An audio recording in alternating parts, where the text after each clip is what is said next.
Good afternoon, everyone. Kalla here. Welcome to my live stream. Glad you could make it today.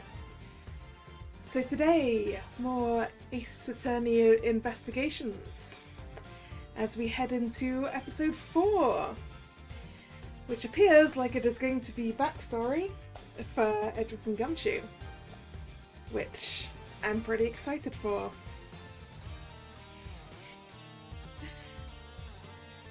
Now I'm just going to make a note, I think I'm coming down with a cold, so if my voice acting is not as good as usual, that's why. Hello Drag, how you doing? Let's get into the opening incident of this case then.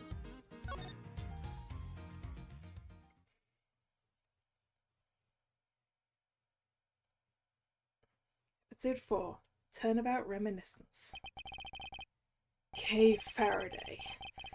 A young lady who calls herself the second Yatagarasu.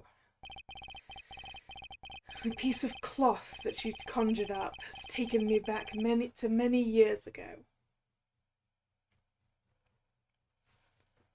7 years earlier.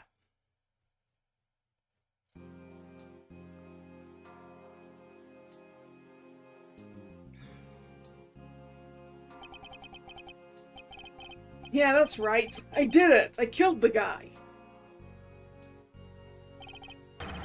But it was the great thief Yatagarasu that told me to do it! I ask the defendant, just what exactly are you trying to say? Don't you get it? I know the true identity of the Yatagarasu!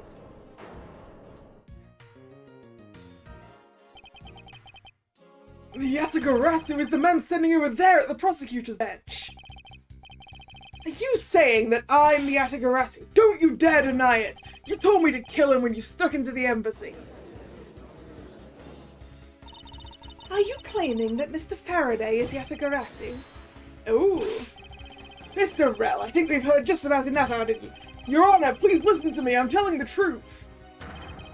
You gotta believe me!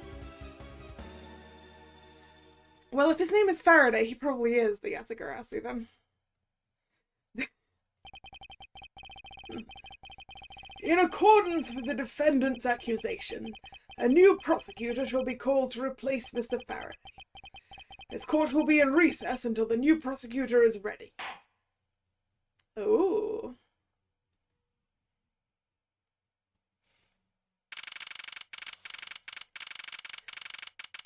September 10th, 3:20 p.m. District Court, 3rd floor lobby. You only just woke up, huh? That is an interesting sleep schedule you have there.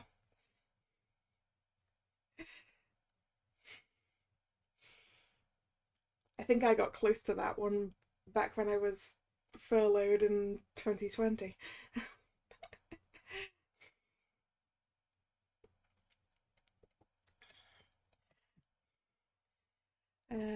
Right, there are a lot of people in this lobby.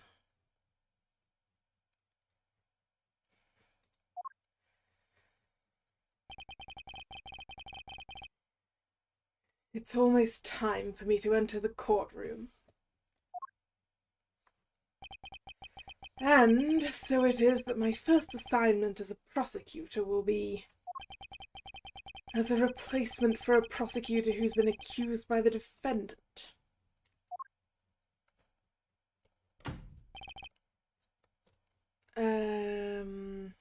Is this gonna be Faraday, maybe? Edgeworth. Oh no, of course it's from Karma.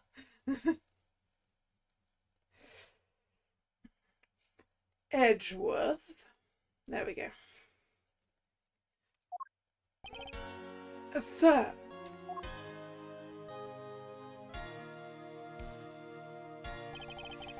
Have you read over all of the documents regarding this trial? Yes, sir.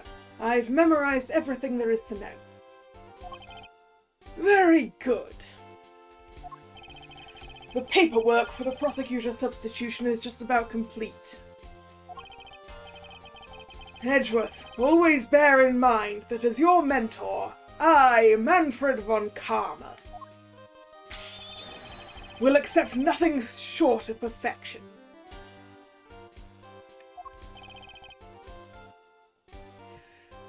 I understand, sir.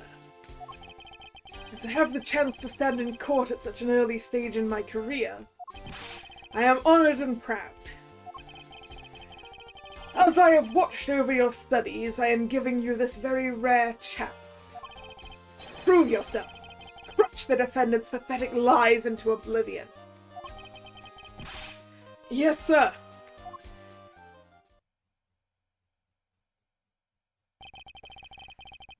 But such a legendary prosecutor will be watching and judging my performance. I have to be perfect in every way. Alright. Is that a water fountain or a bin? This is so good! I could drink a whole gallon! It's a water fountain. Got it. I couldn't be sure if what I could see past his hand was the spout. I think spout's the right word, right? Not tap. And I've never heard of water that tastes that good. Ah, well, you're missing out, Edgeworth. Maybe I'll give him a minute.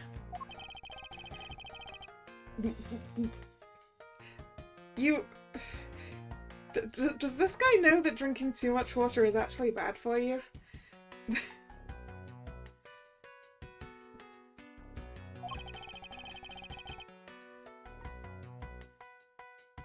He's gonna be sloshing.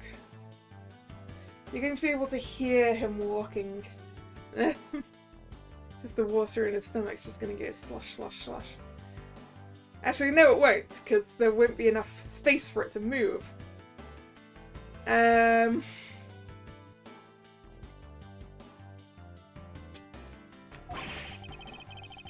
Does he plan on gulping an entire reservoir dry? No, apparently he plans on drowning himself, Edgeworth. Oh.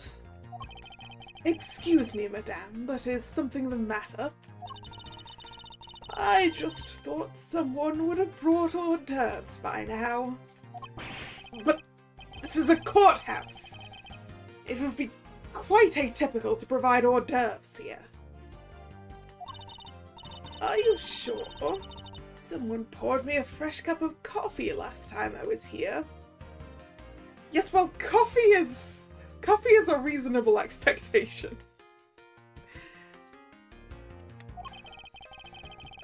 What the heck does she think a courthouse is for? Alright, I want to see the... It is a model of the courthouse. A model of the courthouse. It's pretty well constructed. Hands and a face. Don't tell me this thing transforms. Yet I wonder for what other purpose they could have been made. Transforming courthouse? Aren't these great? Daddy made all of these. Awesome! But didn't you get fired right after you made them? Ah, yes, I did. I spent the same amount of money on this model as it cost to build the real thing. What did you build it out of?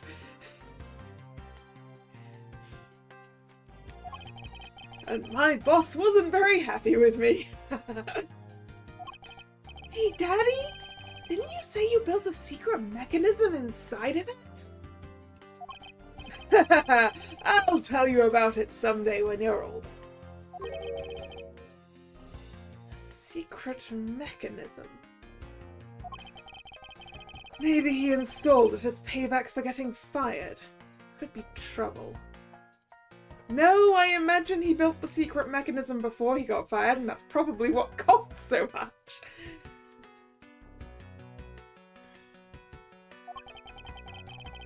Now I'm curious.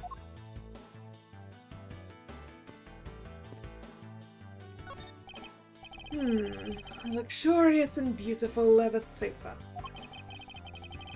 I must say, every part of this courthouse is meticulously well kept. Although the positioning of this sofa puts one under the direct gaze of the judges. You mean the ones on the wall? Every judge in this courthouse's history has quite the beard. Yeah, apparently you need a nice long grey beard to be a judge. Actually, maybe not necessarily grey. We've had judges whose beards are long and luxurious and not yet grey. And has gallantly parted with their beloved head of hair, I see. Being a judge must be a very stressful career. Do beards not fall out from stress the same way that head hair does? Because, I mean, it's still on your skull, right? I don't know. Gad, what a cold stare he's giving me. However, as a disciple of Von Karma, there is no option but to win. Are you having a staring contest with the bailiff? He's good. The power of his cold stare rivals my own. He's sleeping with his eyes open. He's sleeping while standing up. What about this bailiff? The trial will resume shortly. Please wait a moment, sir. I was already well aware of that. Shortly or in a moment? Which one is it? Be specific.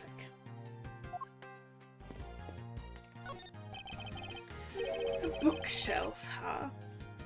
Compendium of laws for beginners. I don't have the time to read this and second-guess myself now.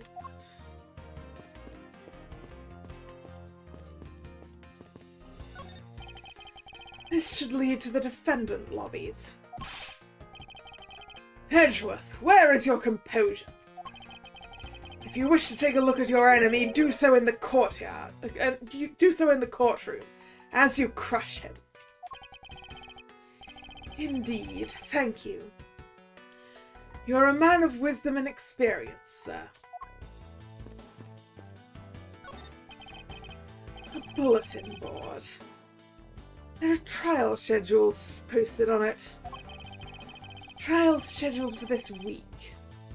Huh. There's only today's trial listed. This must be a mistake, or this country's judicial system is not working as it should. Well, Edgeworth.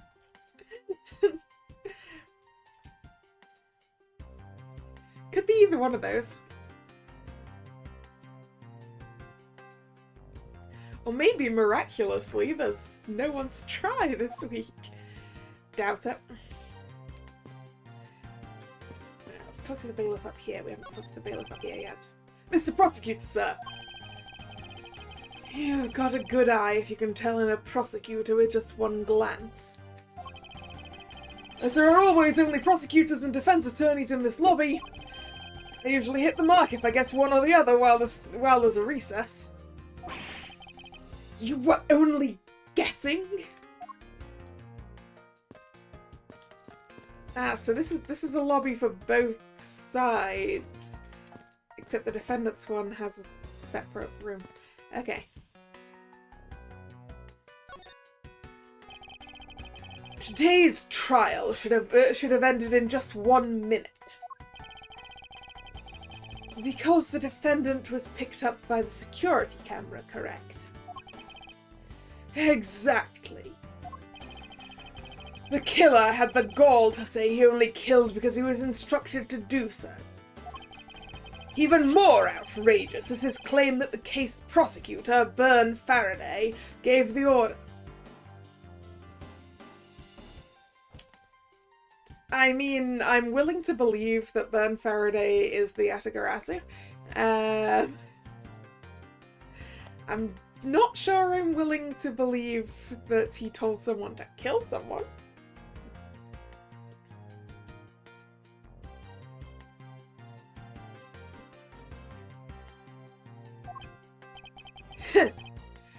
Faraday is such a fool.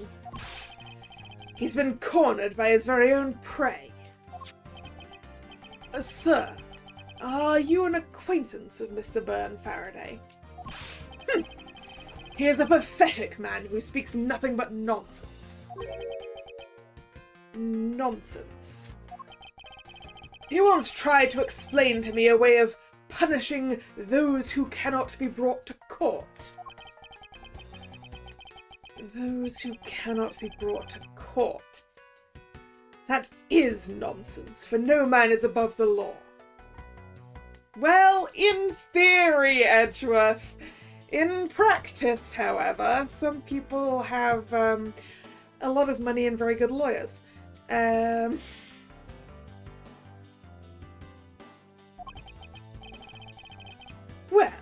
there are always a few exceptions. However, there is no reason to even deal with such individuals. A prosecutor is a guardian of the court, one with no obligation to outside matters. Thus, there is no reason to deal with such individuals, I see.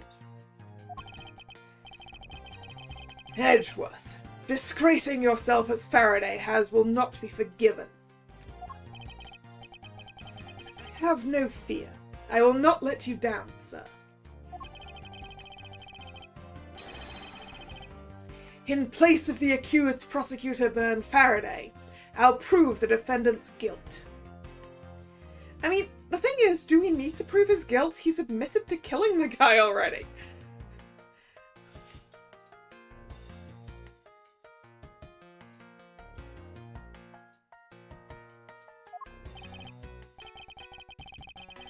Very good.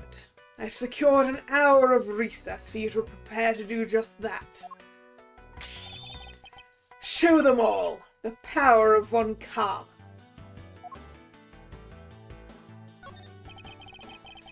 So, have you achieved a firm understanding of the case? Do we have stuff? No. We have profiles? Oh. We only have profiles of Manfred von Kalla. My mentor, who has never known defeat in 35 years. A legendary prosecutor. He's 60, so he hasn't lost the case since he was 25, then. And then Byrne Faraday, age 40. Prosecutor in embassy staff killing case. Accused by Rel of being the Yatagarasu. Rel, I assume, being the defendant, who we don't have a profile for yet.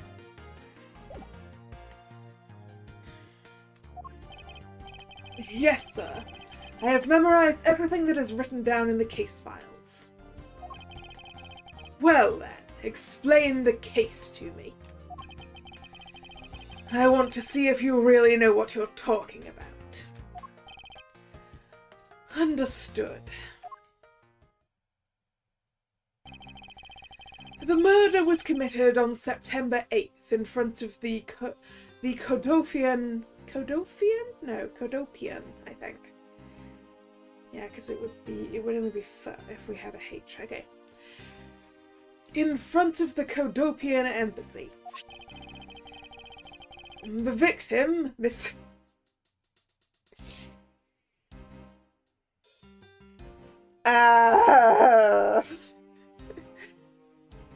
The victim, Mr. Dead Man, was a staff member at the embassy.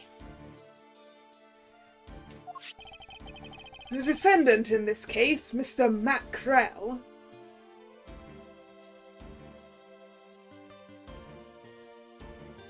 Is Mr. Mackerel a red herring? Well, I guess not, because he's a mackerel and not a herring. Was held for questioning the night of the incident as he was deemed suspicious. He was quickly placed under arrest for possession of the murder weapon, a gun. Furthermore, at the time of the murder, the great thief Yatagarasu had successfully infiltrated the Kodopian embassy as well. Mercurial News, Special Edition, Yatagarasu haunts embassy. The noble Yatagarasu, vigilante of the business world, reappears.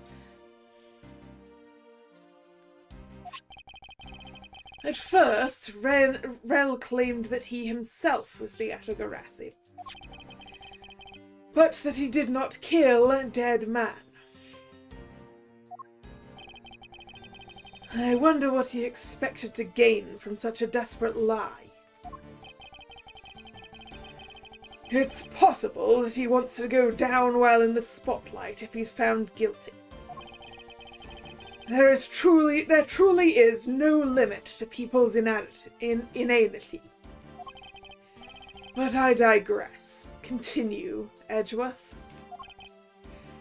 Yes, sir. During the trial, the prosecution presented the security footage that captured the murder. The footage clearly showed Mr. Rel as the murderer. I mean, I don't know how clear that is with the cap, but I'm not a defense attorney here, so clear enough for me.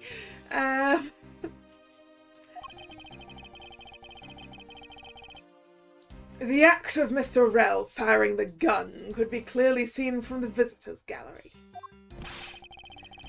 Upon seeing that, the defendant retracted his statement and admitted to the murder. I did it because I was told to. By the real Yatagarasu, Byrne Faraday. That sounds about right. However, you've forgotten one thing. While this may appear to simply be the murder of a Kodopian embassy staff member, people are actually referring to it as the second KG-8 incident.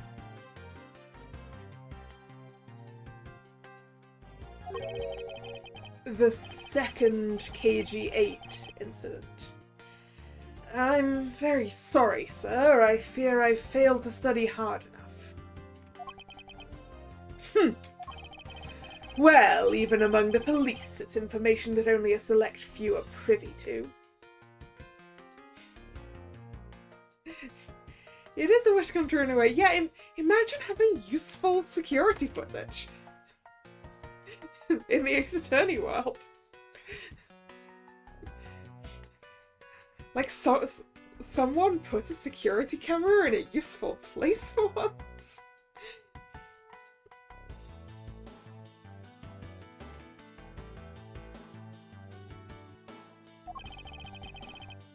Could you please enlighten me, sir? Also, have I gained some of that evidence? No? Okay, fine.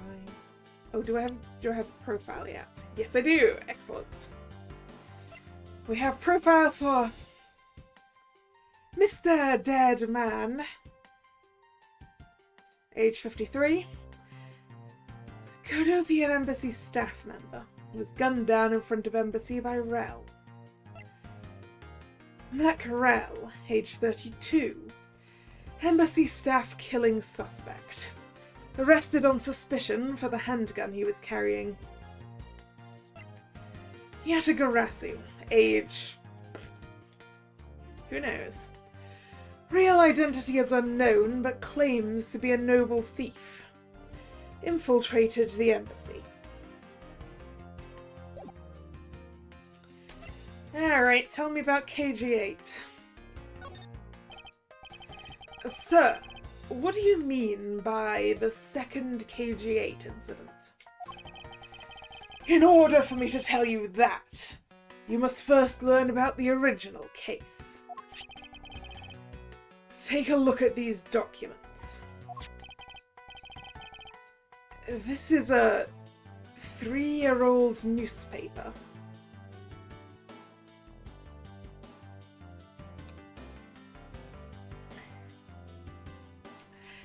Hello, Daniel. I'm having a decent Sunday, aside from the fact that I think I'm coming down with a cold. How are you?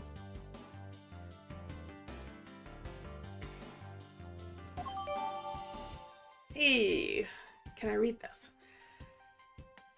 KG8 incident overview data jotted down in my organizer. Reference materials regarding the KG8 incident.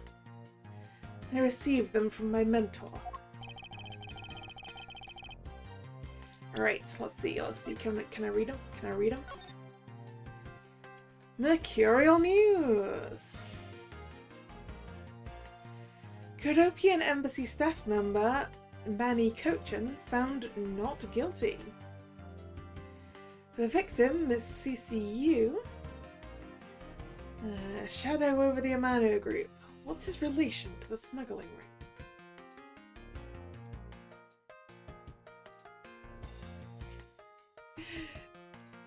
This text is almost legible, except it's just fill-in text, I think. The number is expected to be... yeah. And that's how each of these bits of text starts.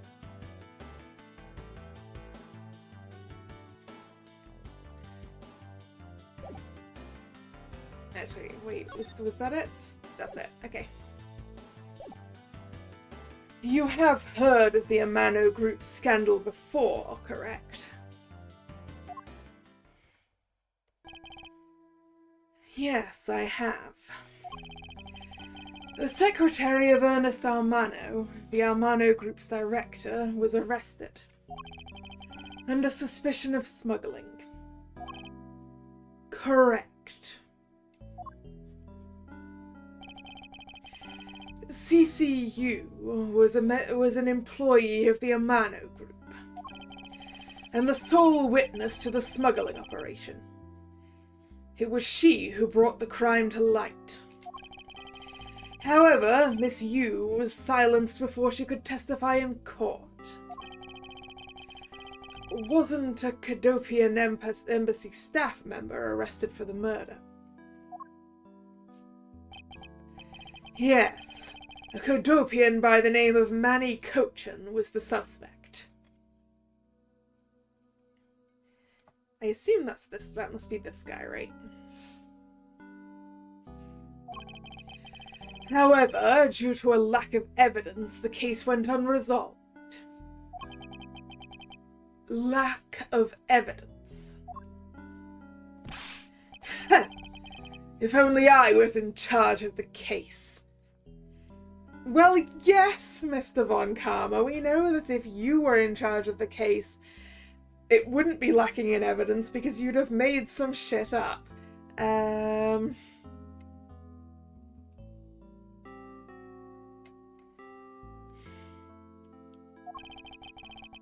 I would have done everything in my power to prove his guilt.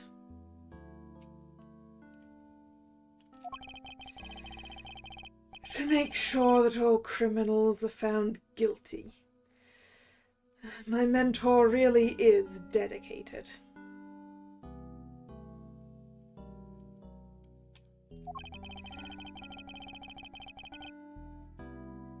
Faraday was the prosecutor on the case then, and he was as pathetic as ever.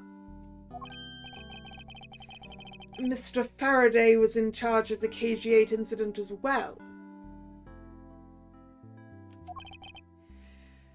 That's right.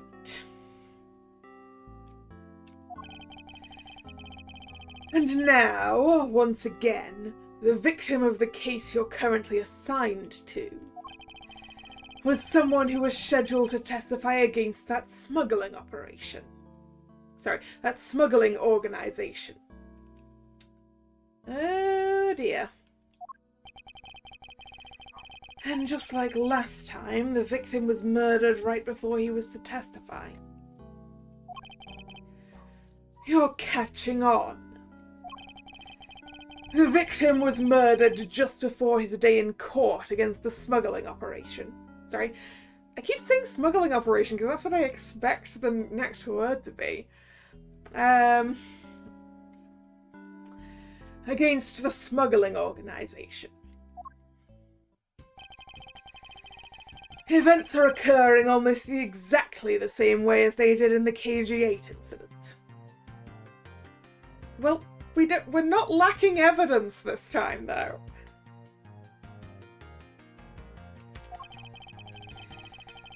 So, that's why it's being called the second KG8 incident. Yes. Yet there is one difference between the two incidents. I can think of more than one difference, but go ahead. What would that be? The so-called noble thief that is sending everyone into an uproar. The great thief Yatagarasu. Yatagarasu. I'd better find out more.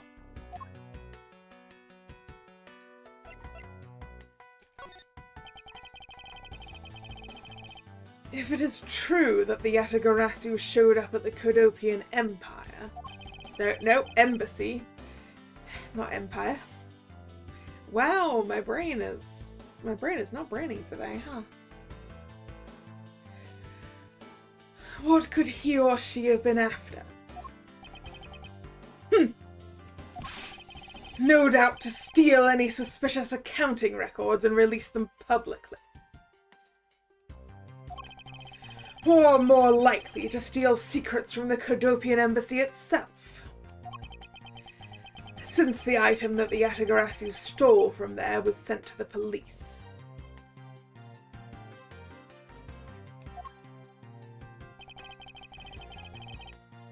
What was it that the Yatagarasu sent to the police? I don't know the details. Anything related to the Yatagarasu is getting the top secret treatment. Still, I find it very ironic. By returning the stolen item to the police, it was proof positive that the Yatagarasu had infiltrated the embassy on the same day the staff member was killed. Criminals have a way of incriminating themselves, wouldn't you say? That would have been the first time the Yatagarasu has left evidence behind, correct? Yes, indeed. If you wish to learn more about the Yatagarasu, then I suggest you ask Faraday. Mr. Faraday. He happens to be the prosecutor in charge of the Yatagarasu case as well. Now that's a pretty cushy job for someone who's probably the Yatagarasu.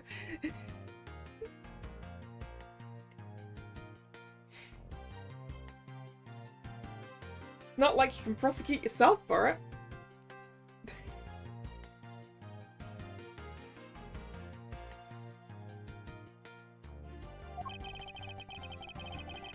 He is the prosecutor in charge of both the KG8 incident and the Yatagarasu case.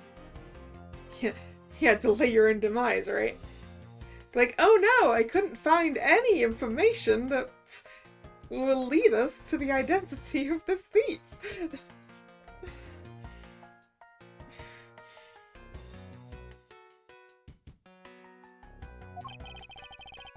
Mr. Faraday really has a lot on his plate. Ah, that's Kay. What is it, little girl? You're scary, mister! She's right. Did you need something? I want to trade these coins with you. Those are American coins.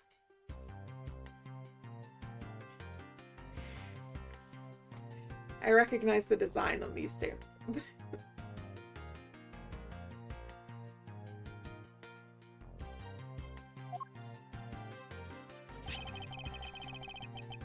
A fistful of dimes, quarters, and pennies. But it looks like you've exactly $1. Does it? There's 2 quarters. And then four dimes? And that takes us to 90 cents. And then I think this one might be 5 cents. Which if they're 5 cents, that takes us to over $1, and if they're 1 cent, it doesn't get us there. Edgeworth, your maths is terrible. I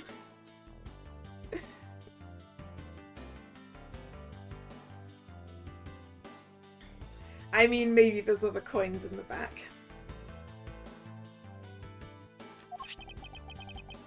Is this what you want? Thanks! That's exactly what I needed!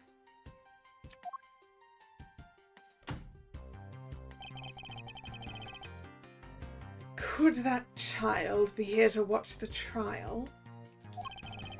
How disrespectful for a child like that to be running around inside of the courthouse.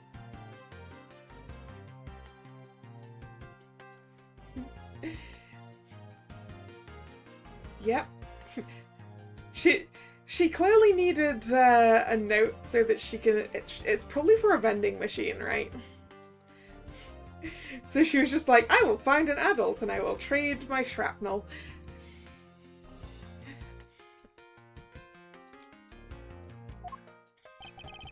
Does no one have respect for this country's judicial system anymore?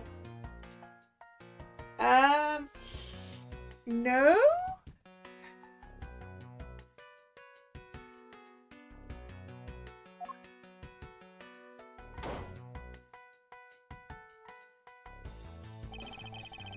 The paperwork for the prosecutor substitution is complete.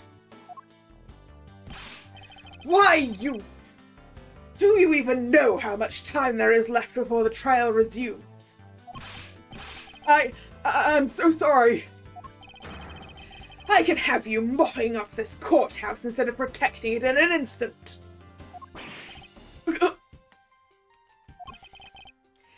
It's no bother, sir. Not being completely prepared could prove to be a perfect handicap for me. A proud one you are. You had better collect the evidence from Faraday and prepare yourself. It's time for your debut, Edgeworth.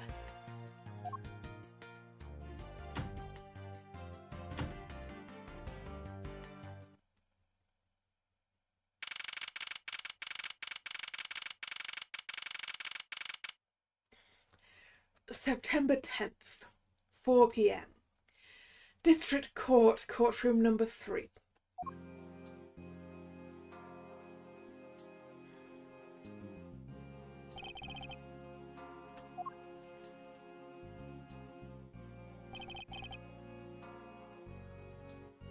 So,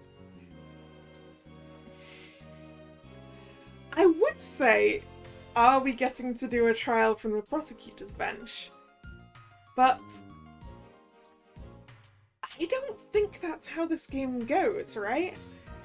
We haven't done any trials.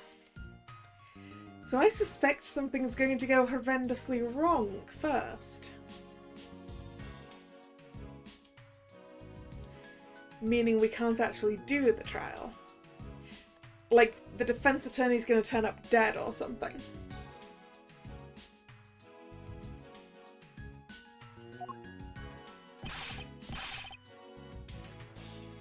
Just what is going on? Why isn't Faraday here yet? It could equally be Faraday who turns up dead, which, ouch.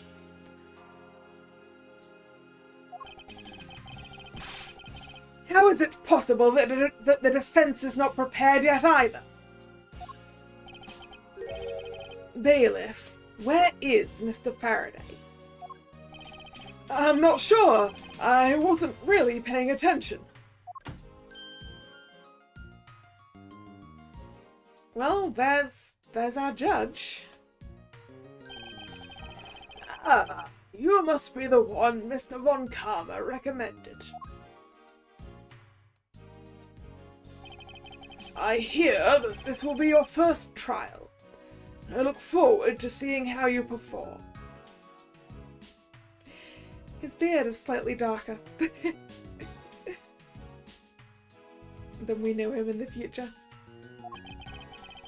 Oh, by the way, was there someone celebrating a birthday during the recess?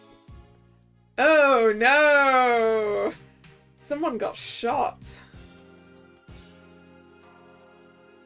He's assumed there was someone celebrating a birthday because he's heard a bang noise and thought it was a party popper.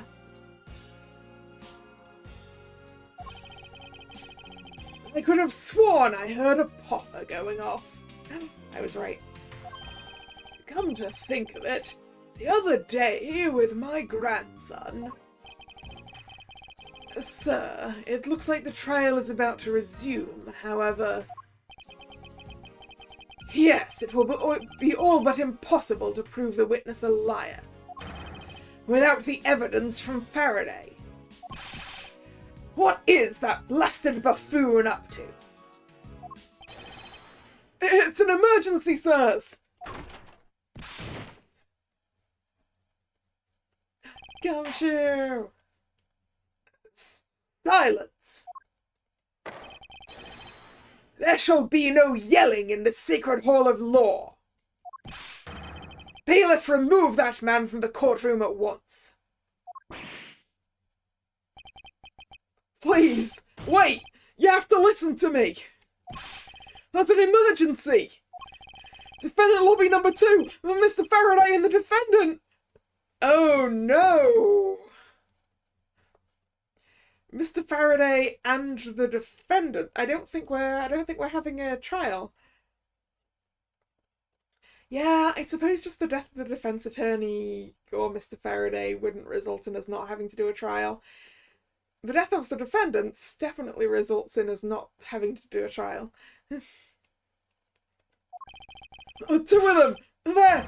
They're both dead, Your Honour! What? What? What?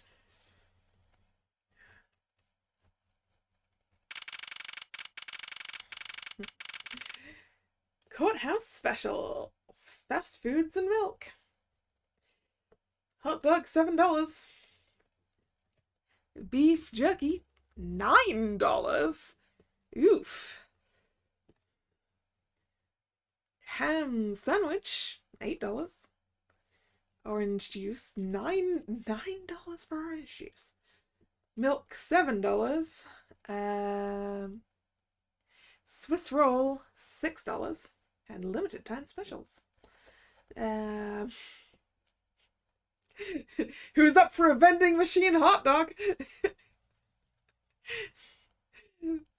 That is such a bad idea. Wait a second. Hot food. Cold food, cold food. Cold drinks, cold food. That hot dog's cold, isn't it? Who wants a cold vending machine hot dog? You wonder what Kay got for $1. Probably one of these drinks over here, right?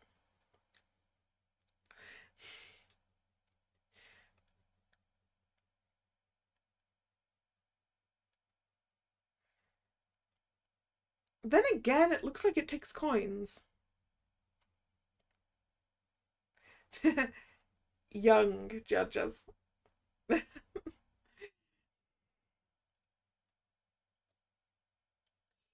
Yeah, I'm absolutely not credit card accepted. I'm definitely not buying the hot dog out of this vending machine.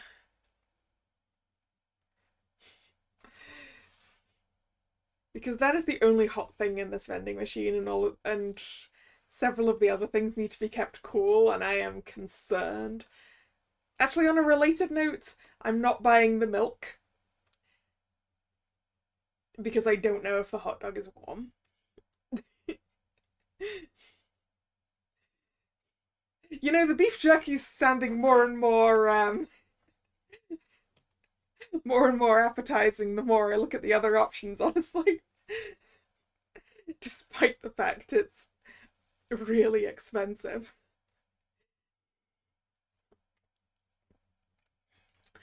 Right. Enough roasting the courthouse vending machine. September 10th, District Court Hallway.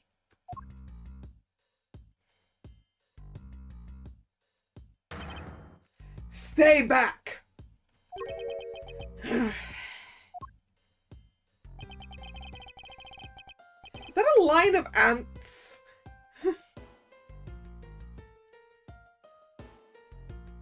That's how they get more money, forced to buy the most expensive because the others might have issues.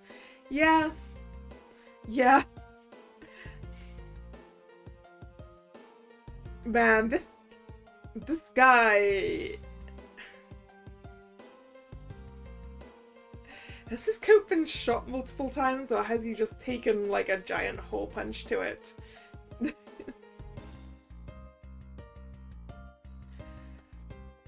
No one's allowed on the crime scene, period. Just who does this oddball think he is? This is becoming quite the hotspot. Isn't she Mr. Rell's defense attorney? Whose fault it definitely is that both of those people are dead, right? Regardless of who actually did the murdering, the fact that the previous prosecutor in the case was in a room with the defendants who'd called him out on things, you shouldn't have allowed that to happen, lady.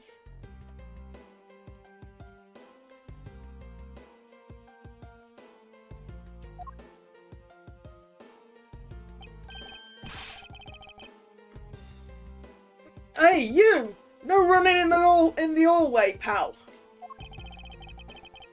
And who are you to tell me what to do? I'll never find out what's going on like this. It's time for some civil discourse.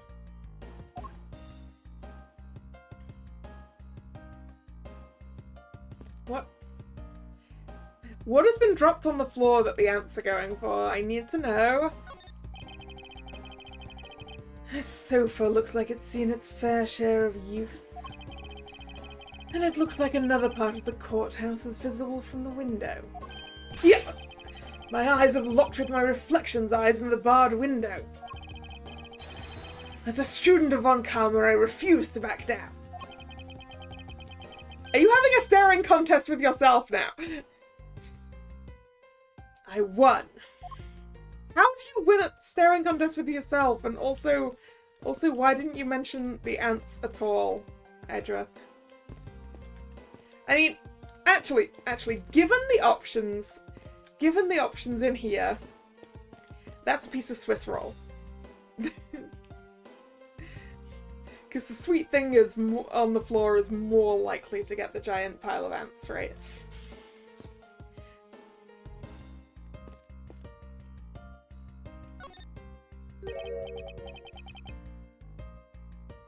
And you are... Oh, me? Hey, pal. It's common courtesy to tell someone your name first before asking theirs. Point taken. My name is Miles Edgeworth. I'm a district prosecutor. prosecutor. I never seen a prosecutor as young as you, pal. I've told you my name, now would you mind telling me yours? Detective Dick Gumshoe. And just recently, I achieved my dream of becoming a detective. More than a dream, it's what I was born to do. Well, yes, with a name like Dick Gumshoe, what else were you going to do with your life?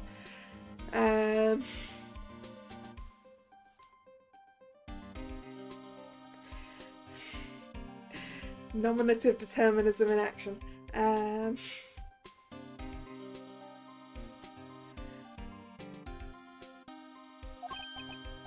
Wait, maybe I should check and make sure I'm not really in some crazy dream first. Open up a candy shop selling gum. Yeah. Maybe.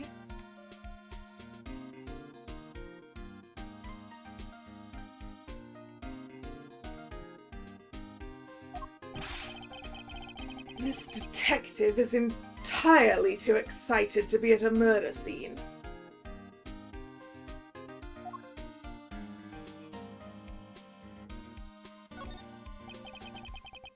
So, Detective Gumshoe, would you mind telling me what you know about the incident? You know that I don't have to tell you anything, right? I know that. But it would behoove you to fill me in on what you know. Wow. You're a proud one for such a youngster, aren't you? Well, anyway, Detective Bad is the one in charge. Detective Bad?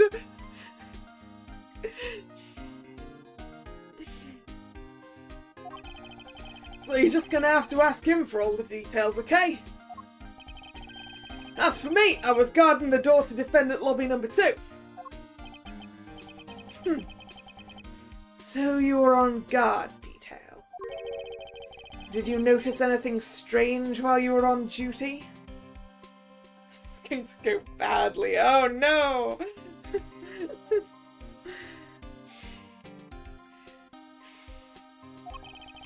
Well, I freaked out when I heard a gunshot, and then I kind of froze. You're a detective and a measly gunshot scared you that much? And again, I can hardly claim not to know what it's like to hear one at close range. When Detective Bad came running to the scene, we went into lobby number 2 together and both men were lying there dead. Is that everything? Yeah, that's it. I was in the hallway the whole time, but I didn't hear a single peep of a struggle. Interesting. Other than the gunshot, he didn't hear a single sound of commotion. Detective Gumshoe's testimony, not jotted down in my organizer. Was in hall on guard duty. Other than gunshot, didn't hear a sign of a struggle.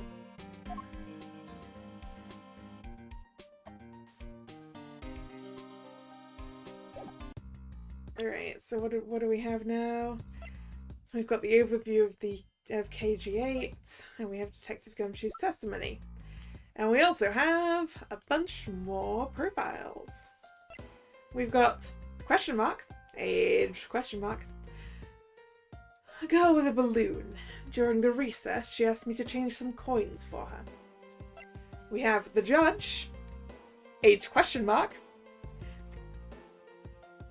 Judge and embassy staff killing case. Then we have Dick Gumshoe, age 26. New rookie detective at the precinct. First crime scene. Seems very enthusiastic.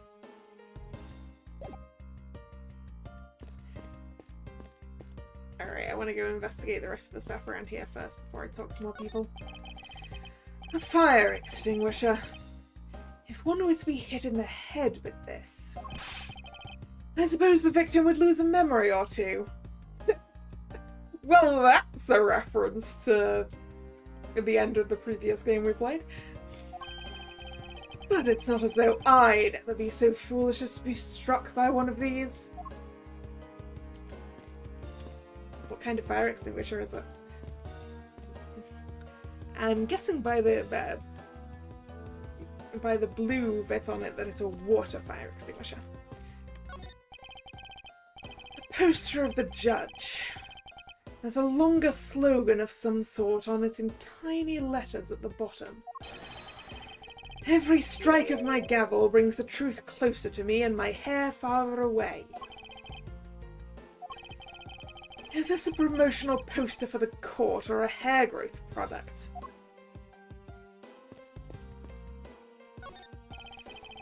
Defendant lobby number 1 is through here.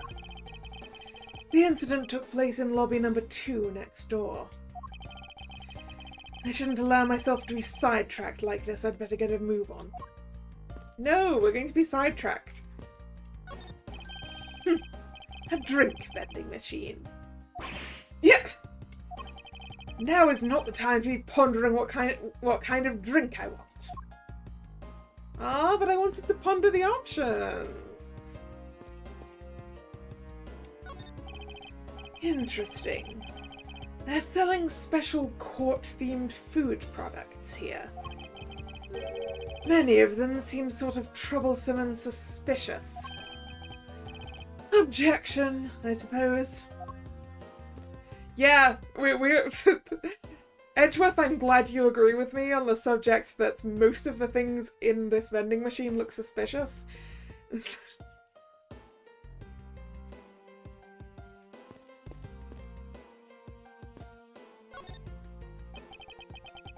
Do you have a minute?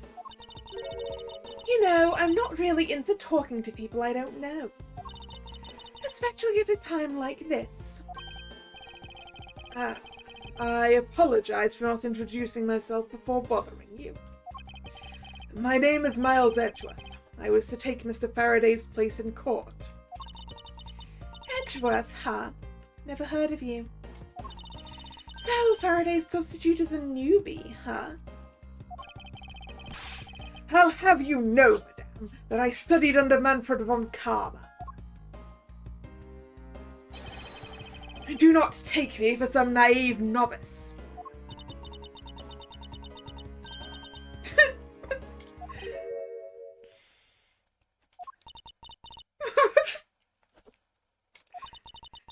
Do not take me for some naive novice.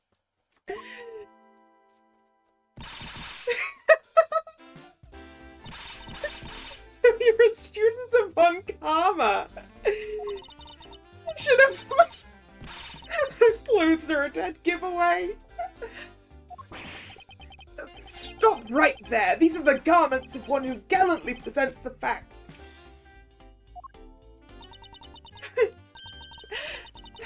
Thanks for the great laugh. Try not to make me laugh so much, okay? I wasn't trying to do anything of the sort. Just kidding. I was just goofing around. By the way, do you know who I am? My name is Callisto Yu. Oh dear, was Cece your sister? Or mother, cousin, aunt, somewhere in that range.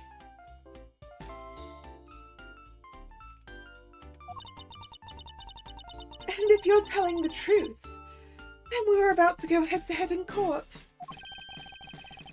Ah, but of course. I have heard much about you, Miss Yu.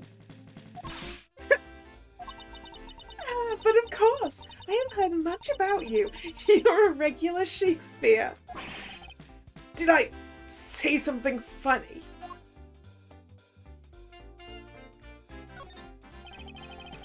I'd like you to update me on the situation. I don't really know anything. Why don't you try talking to those detectives over there? If that's the case, then why are you here?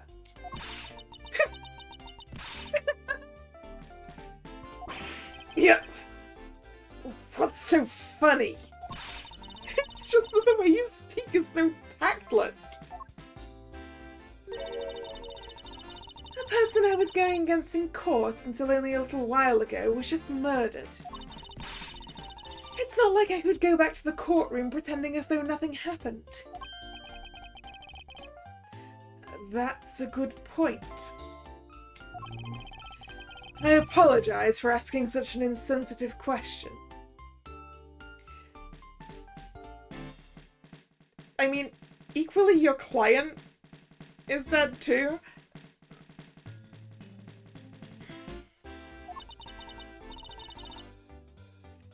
It's fine. Don't worry about it.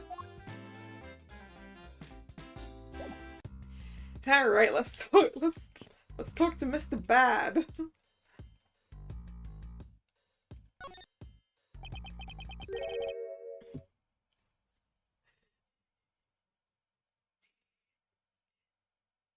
His face is so detailed. Excuse me, but who are you? Detective Tyrell Bad. Homicide. I was informed of the situation and came as quickly as possible. So, how did you arrive and inspect the body before me? Faraday requested for me to testify in the trial. Plain and simple. Mr. Faraday requested that you be here.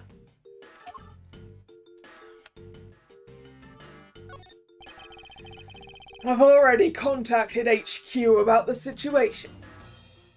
He's got perfectly circular holes in his tie as well. I've got nothing to say to you, kid. Kid? I'm Mr. Faraday's substitute in today's trial. Therefore, I insist that you update me on the situation. I can't back down here. I have a right to know.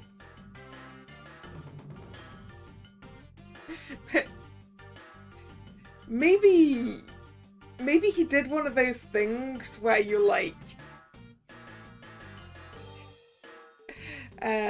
make a distraction by putting some of your clothes onto an object so it looks like you're there, and they shoot that instead of you.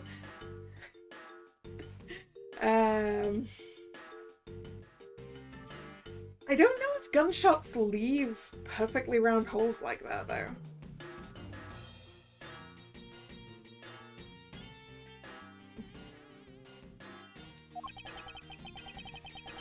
Do I need to teach you a thing or two about how to talk to adults, kid? Is he threatening me? Is he going for his gun? Nope, it's a giant lollipop. No, it's a mirror. Okay. It's just a mirror. How dare he trick me like that?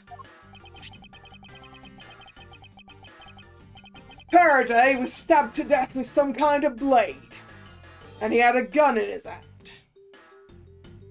Oh. So they didn't both get shot.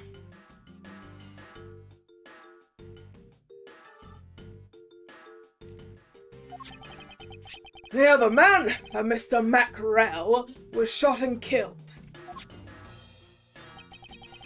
He was found holding a bloody knife in his hand. Well, either they killed each other or someone went to great lengths to make it look like they killed each other.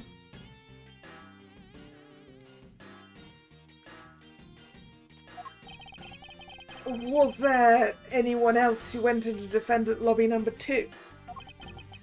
Yeah, that big lug over there. His name's Gumshoe. He was in charge of guarding the place. He's claiming that no one else entered the room. If that's the case, then they must have killed each other, correct? Maybe. Such impudence. This guy is really testing my patience.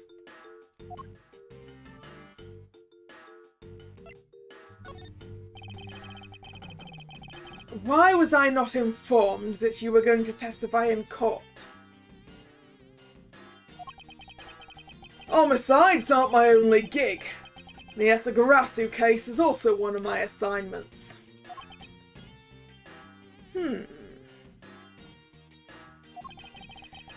So you were called upon to comment on the Atagarasu's characteristics. In order to assess if Mr. Faraday really was the Atagarasu or not. Well, I doubt that, since... Although maybe not.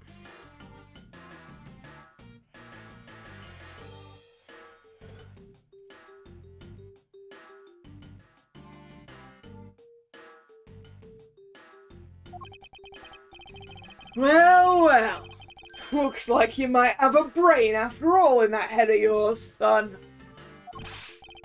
Son, not your son, Potts. Miss Yu, someone here who wishes to see you. Who is it? A Kodopian embassy staff member by the name of Manny Cochin.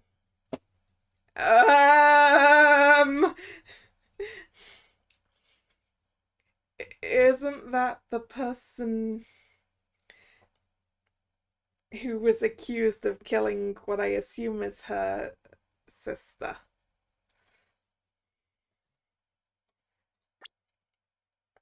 Actually, how many more profiles do we have now? Doo-doo. Callisto Yu, 22. Lawyer of embassy staff killing defendant Rel. I was to battle her in court. And Tyrrell Bad, age 53. Eagle-eyed homicide detective, was called in to be an expert witness on the Yatagarasu case. What? What's going on? Detective Bad and Miss Yu's moods just changed all of a sudden. Wait a second. Wasn't Manny Cochin... I'll be right there.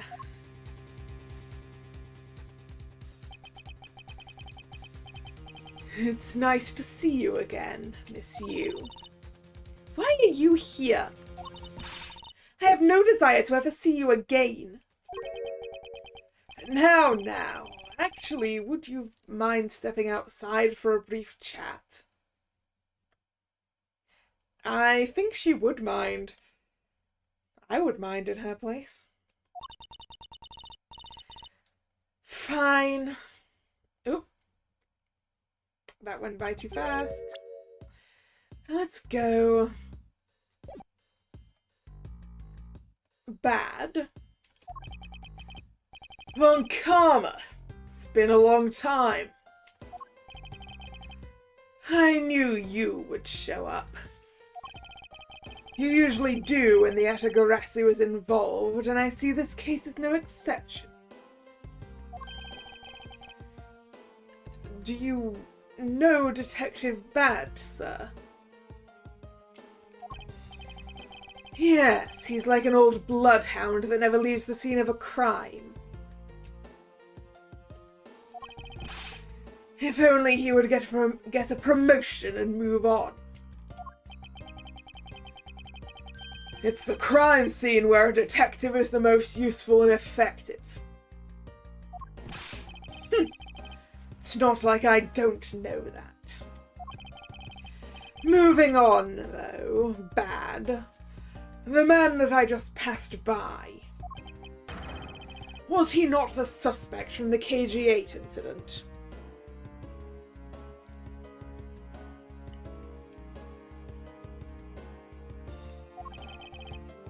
So I was right. Just what is that man doing wandering around here? That Faraday, I can't believe he let such an easy catch get away. Imbecile. I would have proved his guilt in 3 minutes. On Karma, I think you've said enough for now.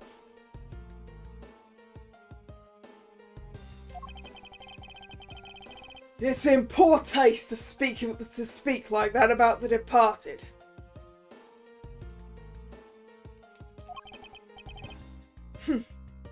Very well.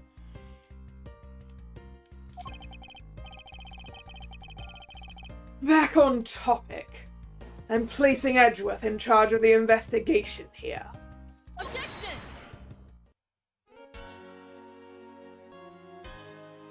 Aww. Baby! Papa, how can you place him in charge? Franziska, what are you doing here? I'm here for summer vacation, what else?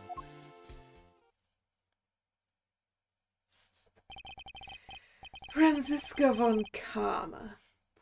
So, she is here on vacation from Germany. She looks more innocent in this form. She's still got... I mean, is it because she has less whip? Like, it's not a long whip, it's just a riding crop.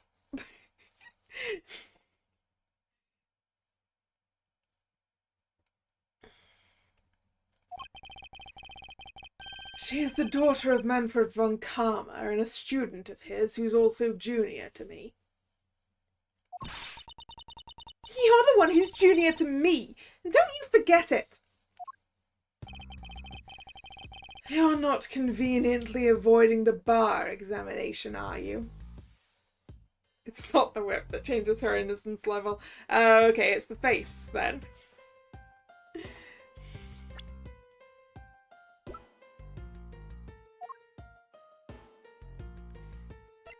Manny Cochin, age 24. Kudovian Embassy staff member. He was the suspect in the KG-8 incident.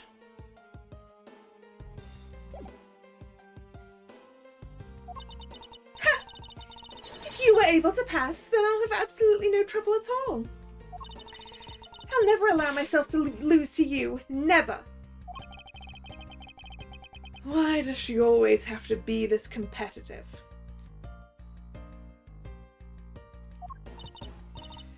Anyway, Papa, are you really assigning Miles Edgeworth to cover the case?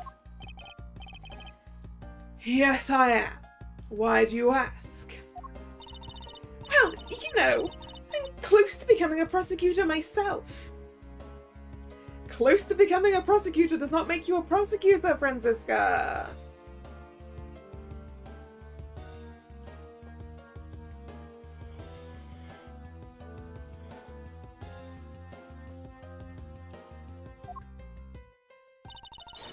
And I'm 100% confident I can do a better job than him.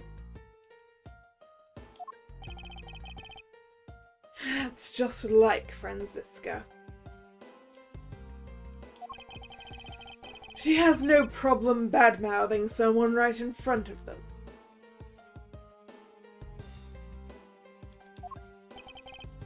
Bad? Yeah. These two will be conducting the investigation. Oh, so we're going to do this investigation with baby Franziska. And Gumshoe and Bad.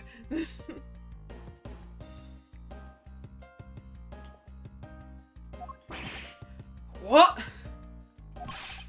You want me to let both of these kids loose in the crime scene? Ha! This is a perfect opportunity for them to work on their prosecutorial skills. Crime scene is not a place for children to be messing around in. I'm the one with authority over this crime scene, Bad.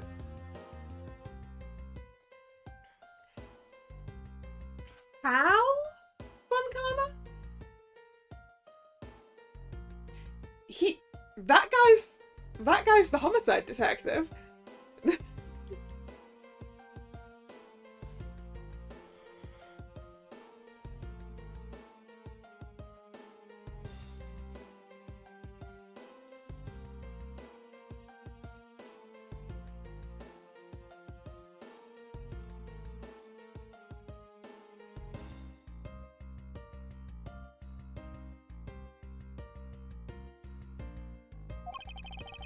And I will not tolerate complaining. Yeah. Edgeworth, Franziska, I leave this case to the two of you. Understood, sir. Yes, Papa. I'll go take care of the paperwork now. Remember, I'll accept nothing but a perfect report from the both of you. Do not disappoint me.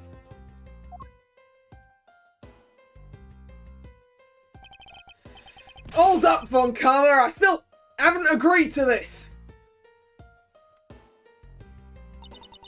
Miles Edgeworth. It's been quite some time, Franziska. This will be the perfect chance for us to see which of us is truly worthy of the Von Karma name. Would it kill you to at least say hello?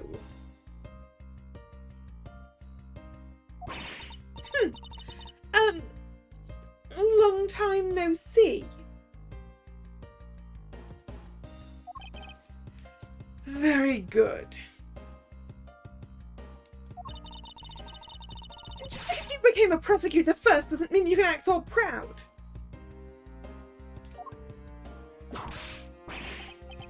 She hasn't changed a bit. Miles Edgeworth. As I was saying, we shall see which one of us is worthy of the Von Karma name. For crying out loud, I've been reduced to a babysitter.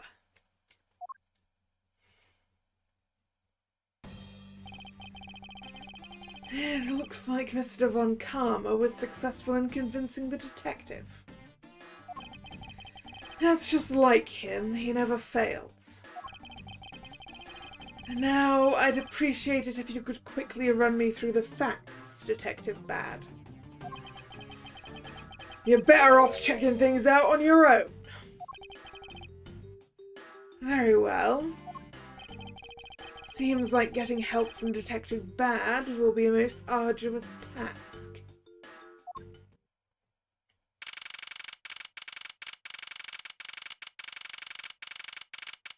Is that the way the bodies were found?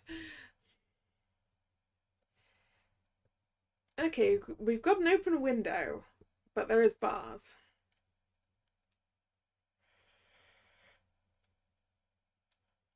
And we've got... What is this stuff?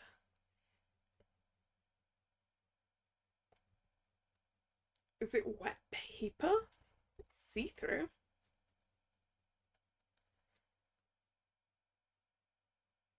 Oh, or are those evidence bags with evidence in them? That could be what they are.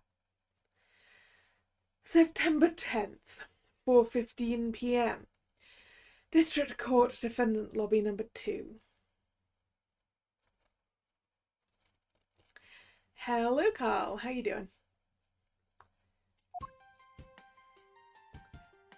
Okay, they are evidence bags. Well, or Ziplocs anyway.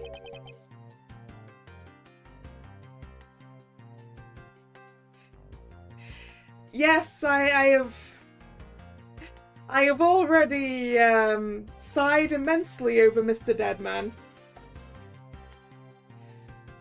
and Mr. Mackerel. Mostly over Mr. Deadman.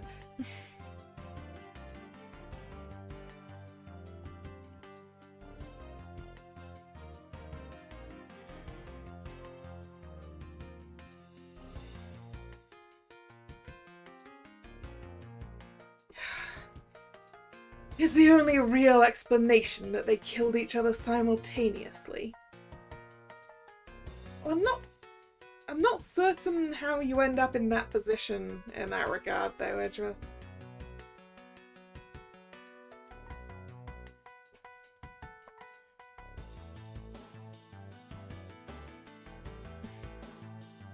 Yeah, Mr. Deadman is the person that Mr. Mackerel is supposed to have killed. And the reason that he's in court now. The guy with the gun does have an advantage, for sure. The guy with the knife, I think, has to stab the guy with the gun first. Although I suppose depending on where you get shot, you might have a chance.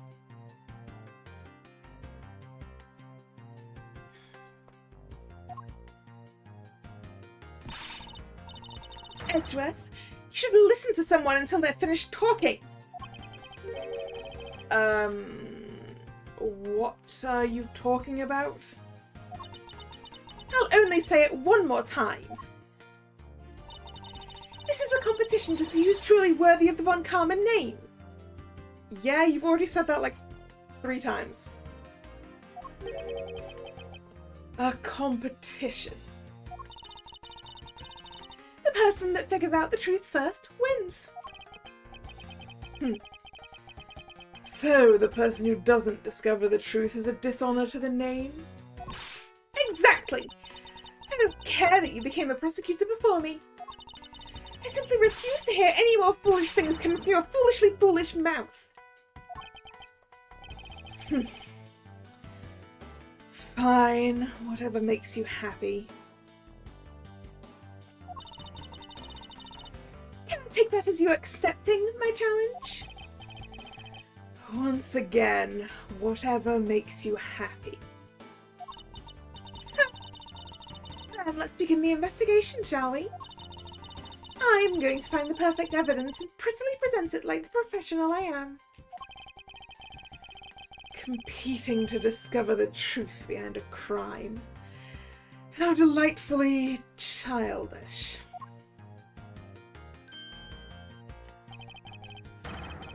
You kids, over here!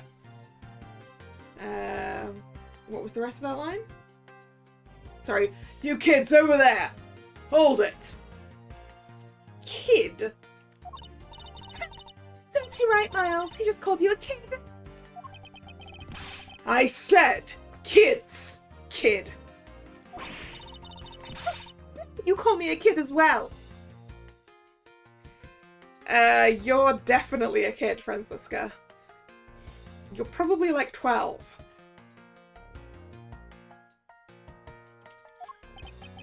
Maybe younger than 12. I'll do what I please, and I won't allow you to cause a ruckus on my crime scene. Hey, big guy, you're gonna watch over these two. Ah! Gumshoe is going to be our babysitter. Yes, sir! Detective Bad, sir! Now, what do I say from now on, kids? Now do what I say from now on, kids, okay? Gumshoe, I don't think Edgeworth is that much younger than you.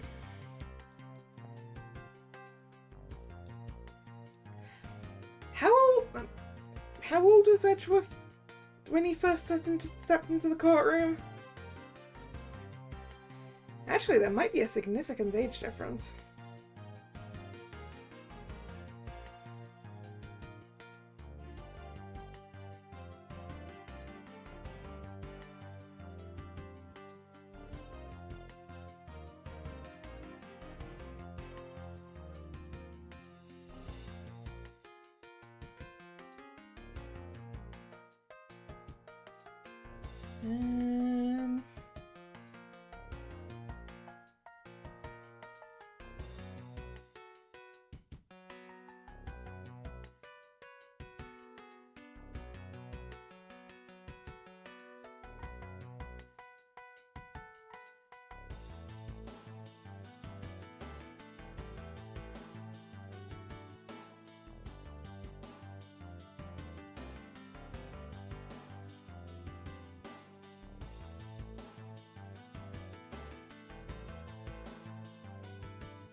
20. Yes, he's only 6 years younger than you, Gumshoe.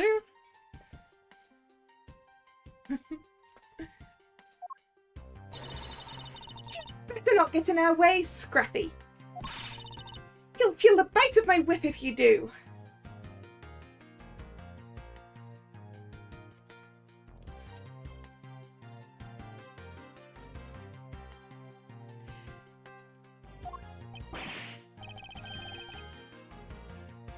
I think this is before Mia's first case.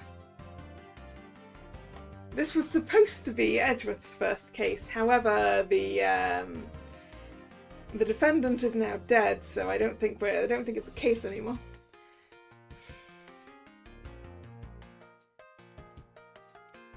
Well, not a court case anyway.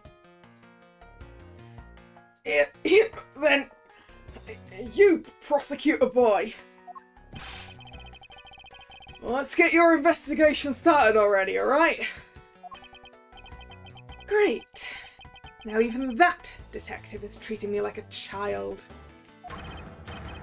Alright, it's time to get investigating. Get a move on, prosecutor boy. My name is Miles Edgeworth. And if you were to call me prosecutor boy one more time, it will be my duty as a prosecutor to look into your monthly salary. Wow, Edgeworth, you've been threatening Gumshoe's salary since the moment you met him. Poor Gumshoe. What? What would you do with my salary after you saw how much it was? That's up to you now, isn't it? Really? Sounds good, pal. He is so naive.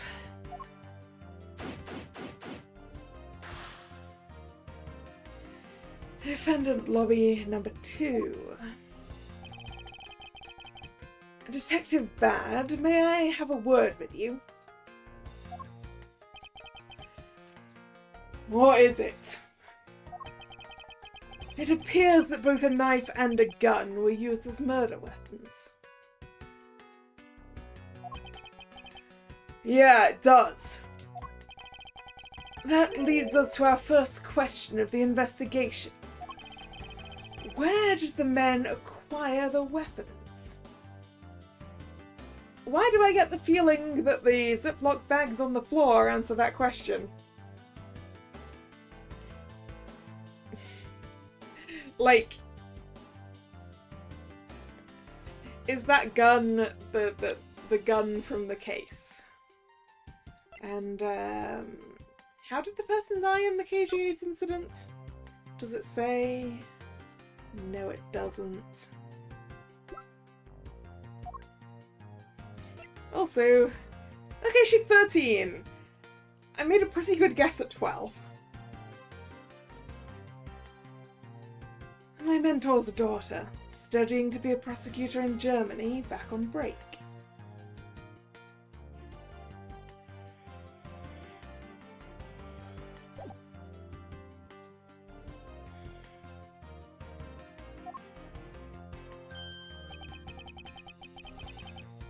The gun was inside a Faraday's bag. It was a piece of evidence that was presented in the trial earlier today. So it is the murder weapon from the trial. Got it. It was used to kill the Cadopian embassy staff member. But I never heard anything about the knife. Ooh, is that a butterfly knife? Or is that just a weird design down the handle? It's gotta be a butterfly knife, right? Why is the gun still loaded? Once again, my faith in the judicial system in this world is really low.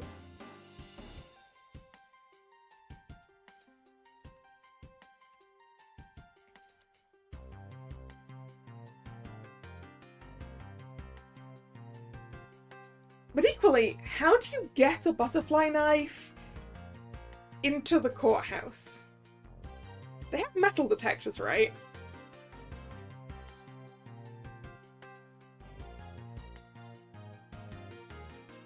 Unless someone, like, delivered it from outside through the open window.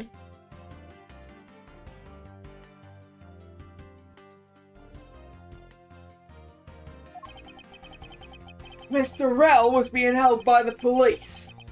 There's no way he could have brought it in. Which means it's possible that Faraday had the knife on him from the start as well. Could it have been a piece of evidence that had yet to be presented? But then, why doesn't Detective Bad know about it? Wait, what if... It's possible that Mr. Faraday brought the knife in under the guise of prosecutorial evidence. He could have then brought it out and attacked Mr. Rell with it. Yeah, but that's not the way around it happened, right? It's Mr. Faraday's the one that got stabbed, right? Huh. Maybe you got a brain in there after all, kid. Yep. Is he going to treat me like a child forever?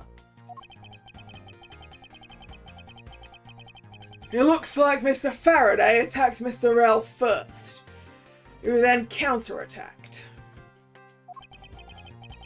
That's the only logical conclusion you can draw from a scene like this.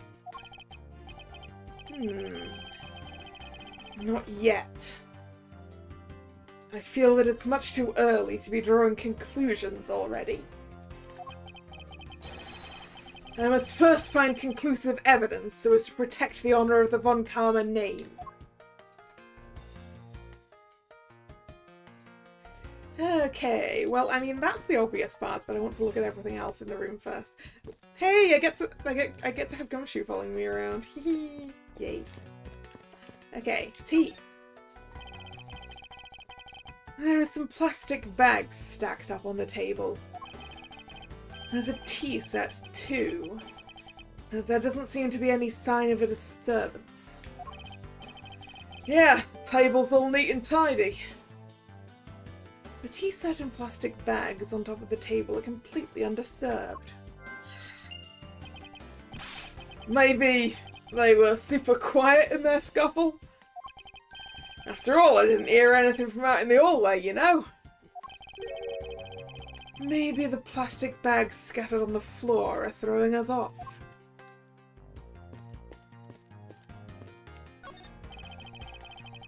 There's some stuff in the bag, pal.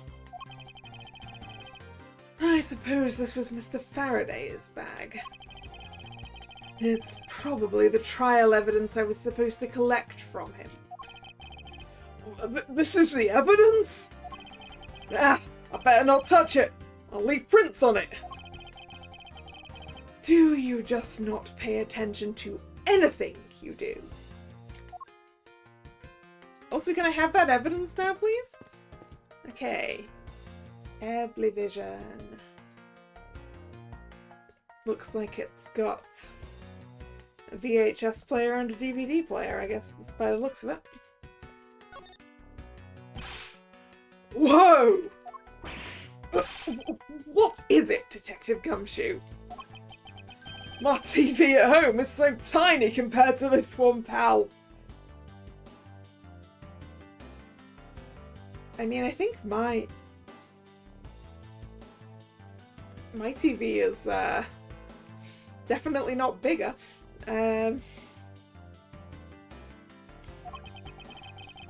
Then perhaps you should purchase a more normal-sized television like this one.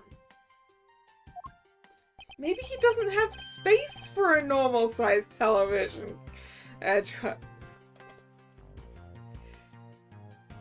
I used to have my first television was so tiny.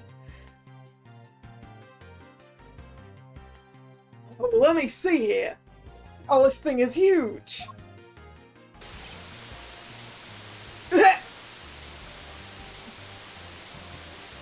Not space money. Well, Both of those things, probably, because I very much doubt Gumshoe lives in a large place.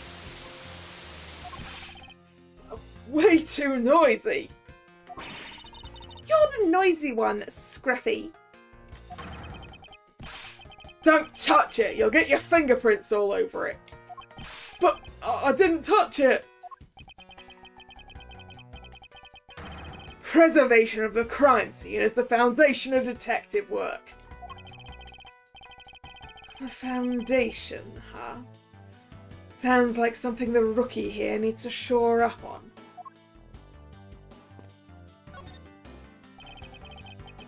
The window is open and there's a fresh flowery scent in the air. The scattered Ziploc bags could just be because there's a breeze. Oh, the flowers in the garden down there are so gross and ghastly. Do you think maybe you could try offering something useful for a change? Well, at least there's no way someone escaped through this window, pal. They wouldn't wake up and smell the flowers after a fall from the 3rd floor. Okay, that answers that question. No one is posting a butterfly knife through that window. Are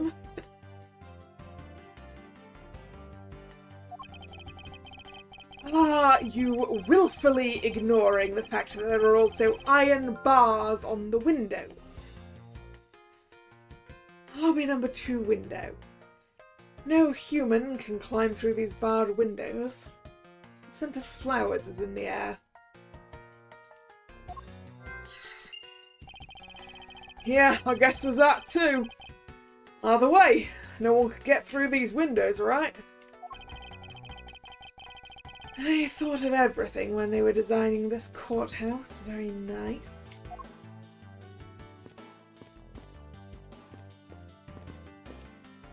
Alright.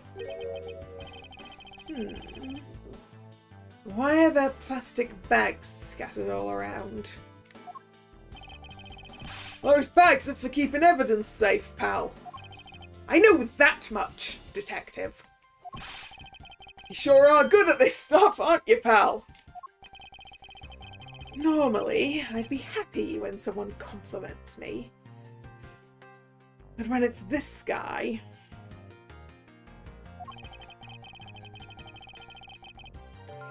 Anyway, could these plastic bags be evidence of a fight between the 2 men?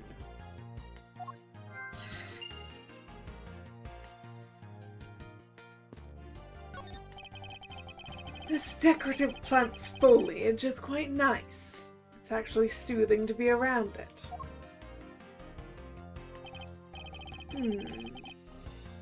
Perhaps I should purchase one for my room.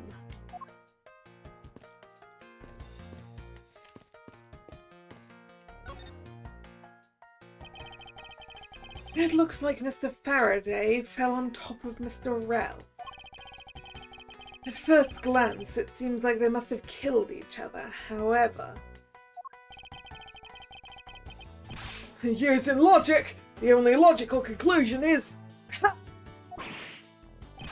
What was that outburst for? My detective instinct just hit me real hard. It was Mr. Rell that fell first, see? Master of the obvious?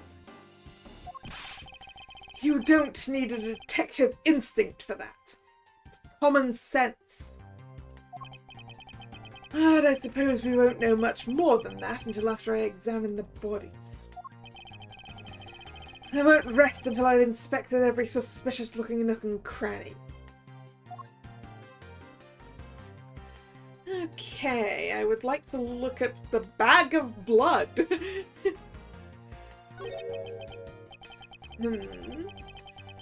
Why are there plastic bags scattered all around? Those bags are for keeping evidence safe, pal. I know that much, detective. You sure are good at this stuff, aren't you, pal? Normally, I'd be happy when someone compliments me when it's this guy. Anyway, could these plastic bags be evidence of a fight between the 2 men? You're not even going to think about the fact that one of them's full of blood, Edgeworth.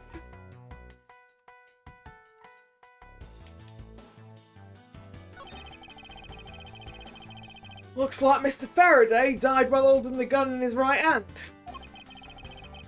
So, he shot Mr. Rell and then fell on top of him while still gripping onto the gun. Oh, I guess that does seem kind of strange, huh? I mean, why would Mr. Faraday know how to fire a gun?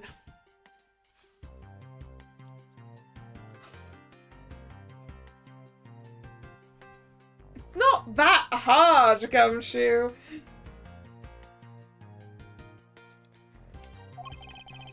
It's not exactly rocket science. Even I know how to pull a trigger. Although I doubt I'll ever need to use one. I hope I never have to fire a gun either, pal. But it sure looks cool to hold a gun in your hands. It appears that the police's screening procedures need a thorough review. Anyway, I should jot down some notes about the handgun in Mr. Faraday's hand. Handgun data jotted down in my organiser. It was Faraday's evidence from the embassy killing case. It was found in his hand.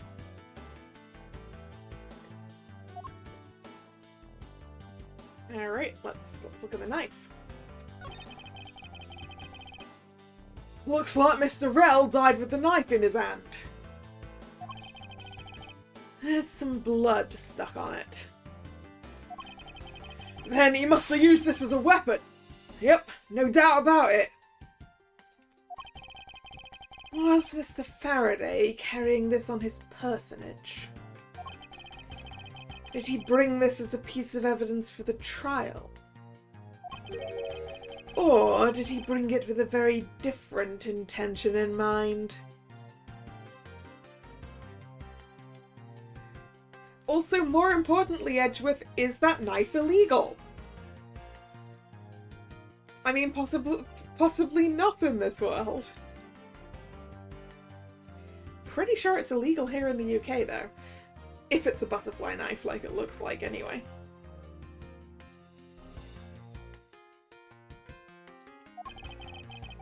I should jot some notes down about it. Knife data jotted down in my organiser. I believe Faraday brought this as evidence. It was found in Rell's hand. Alright, let's look at my evidence. I cannot rotate, because it's still here. First, he killed a Cadopian embassy staff member. And then he was murdered himself. What's the difference between a butterfly knife and a normal knife? So, right. You see how this handle is? If it is a butterfly knife, then this handle actually separates into two pieces that basically rotate round and cover up the blade to go in your pocket. So basically the thing is that it's a very easily concealable knife because it folds in on itself. That's if it's a butterfly knife. Like, maybe it's not, and maybe it's got like a sheath somewhere. But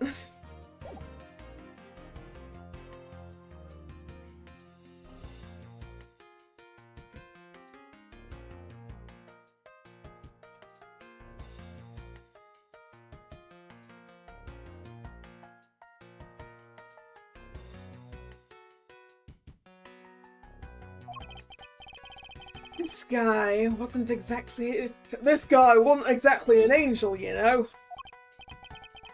Oh, what makes you say that? Well, he's been hauled into the precinct several times for theft and assault, pal. So yeah, he's definitely the type to have committed a murder or two.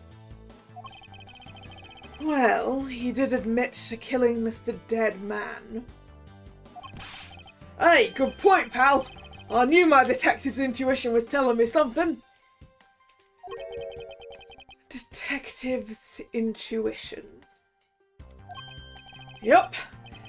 You know about it. It's a special feeling that all We don't have time for this conversation right now. Let's return to the investigation.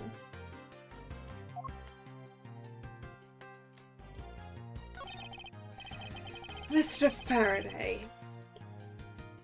How ironic it is for him to lose his life in a courthouse. Yeah, why do you have to be like this? I don't know what to say. Can't believe this happened while I was on watch, pal. Rather than beating yourself up, you should spend your time continuing the investigation. Didn't you become a detective in order to solve crimes? Yeah? Then get back to work. Find out the cause of his murder. Right. I'm on it, pal.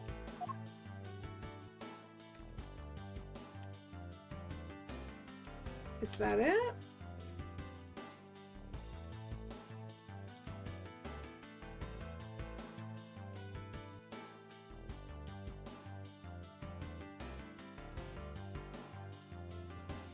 Ooh.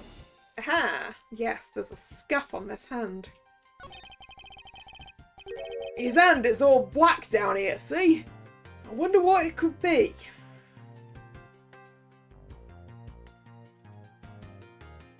He's left-handed, isn't he? He's left-handed. Calling it now. Because if you're writing left-handed, you're going to get ink on that part of your hand. Assuming you're using something that the ink doesn't basically automatically dry on, you're going to end up with ink on that side of your hand. Like, that could have happened when he was filling out the paperwork for changing the prosecutor, right?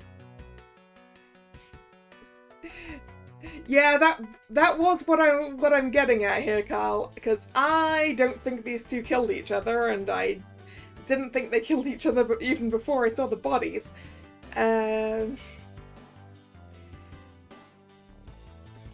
Although I'm not sure. I'm not actually sure how someone else would kill them and get away with it. But we're going to figure that one out.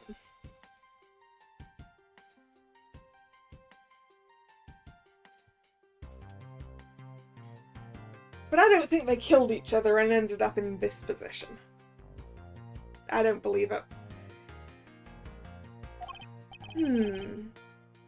If you look closely, this blotching pattern resembles an ink stain.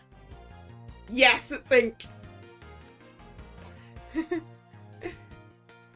Mr. Faraday has ink on his left hand.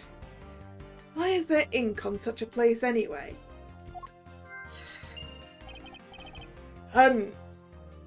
Ink stain? Yes, I usually get ink on my own hand when I use my feather pen. A feather pen? I've never seen one before. Sure you aren't just making it up, pal?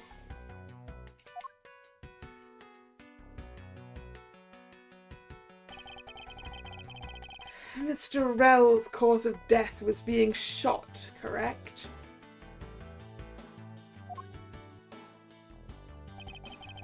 That's what we think, but it's hard to tell with him lying face down.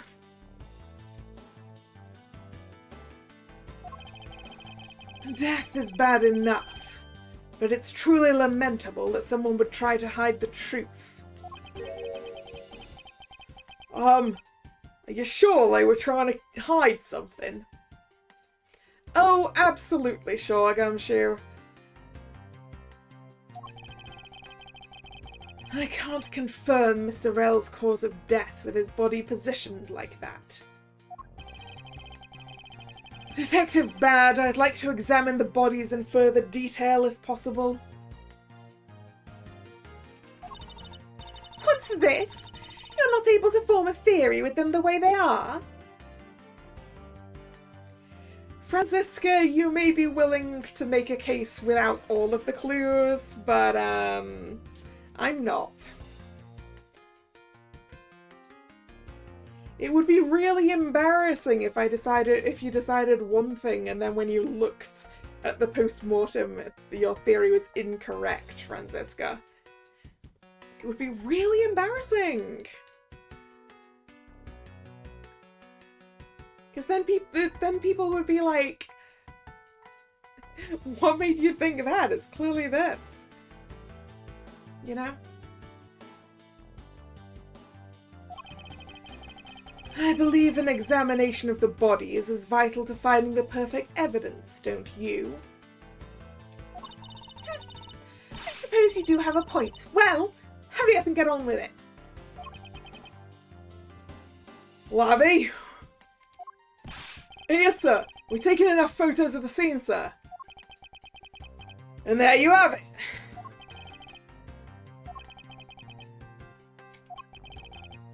Do you not approve? Edgeworth, read between the lines.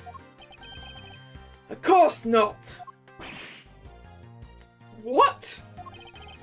Investigation of a crime scene is the work of a detective, so don't touch a thing. Hey, big fella, turn over the bodies for me, will ya? Okay. Please forgive me, Mr. Faraday, sir. Gumshoe, do not get emotionally involved. Remember, you're a detective. Yes, sir. Understood, sir.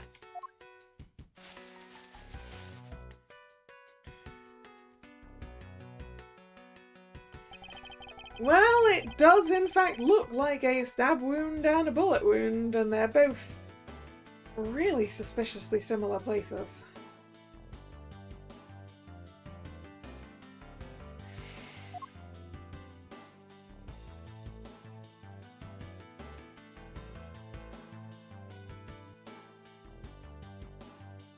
Near direct to the heart, right?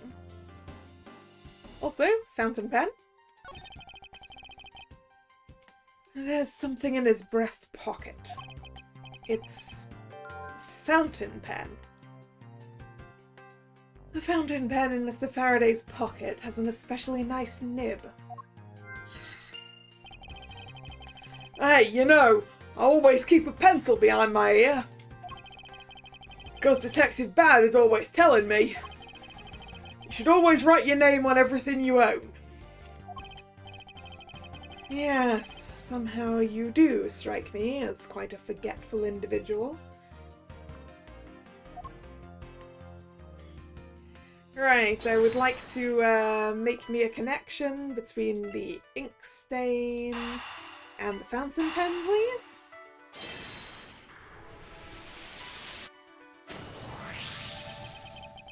That splotch on Mr. Faraday's hand. I wonder if it might be ink from his fountain pen. Oh, let's ask the lab guy. Detective Gumshoe, I confirm that the substance on Mr. Faraday's hand is the ink from his fountain pen. I see. Good work. You know, I've always wanted to say that, even if it was just one time in my life. If Mr. Faraday wrote with his fountain pen in his left hand, I think it's fair to assume he was left-handed. Yep, Edgeworth agrees with me. It appears that Mr. Faraday's pen is very important to our case as well. Okay, if you say so, pal. Fountain pen used by the left-handed Faraday. Looks like it has a quality nib.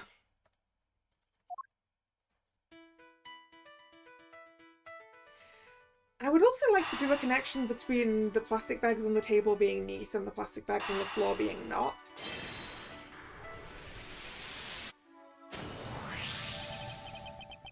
There is a very tidy pile of plastic bags on the table. And yet a portion of them wound up scattered on the floor as well. It's not likely that the ones on the floor were knocked over during a struggle. In which case, might there not be another explanation as to how they got there? Another reason? I believe it's possible that the blood on the outside of the bag is related somehow. Oh, the blood's on the outside! It looked like it was on the inside. Because it wasn't on other things. Yeah, please get that blood away from me, pal! Detective Gumshoe, whose blood is on this bag? Hold on. Let me ask the lab guy. Alright, please hurry. Wait till you get a load of this, pal. It's Mr. Faraday's. Oh, and the technician said they didn't find anything else on or in the bag either. It would appear that this bag is a very important piece of evidence. Okay, if you say so, I'll leave it in your hands, pal. One of the bags strewn on the floor of lobby number 2 has Faraday's blood on it. Okay.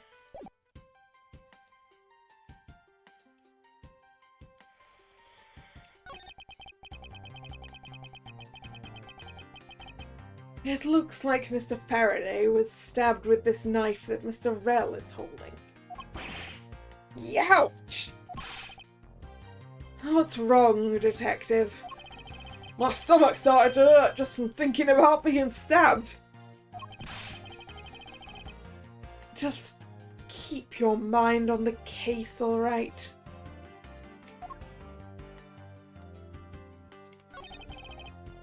Shot in the chest. Takes some guts to fire a gun in a courthouse. I mean, I've been a detective for all week and I still haven't fired a single round yet.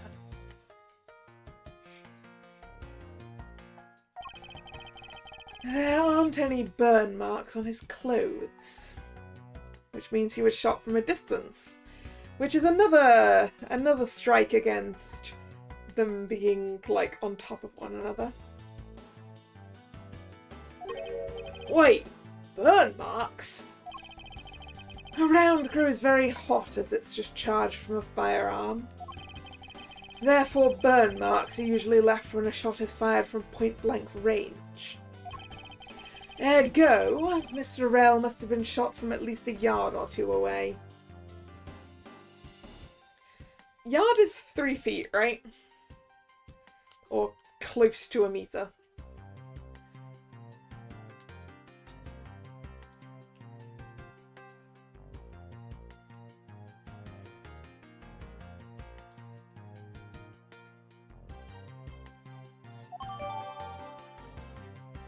Gun data updated in my organizer.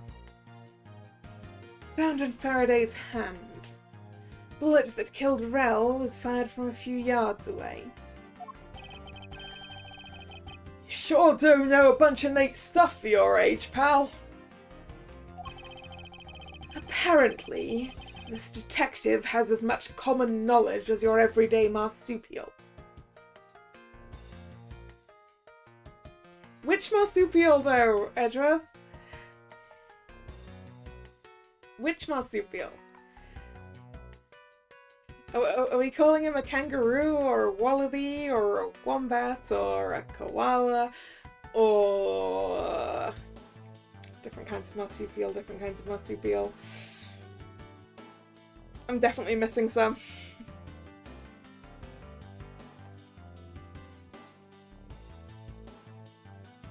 A possum? Is an opossum a marsupial?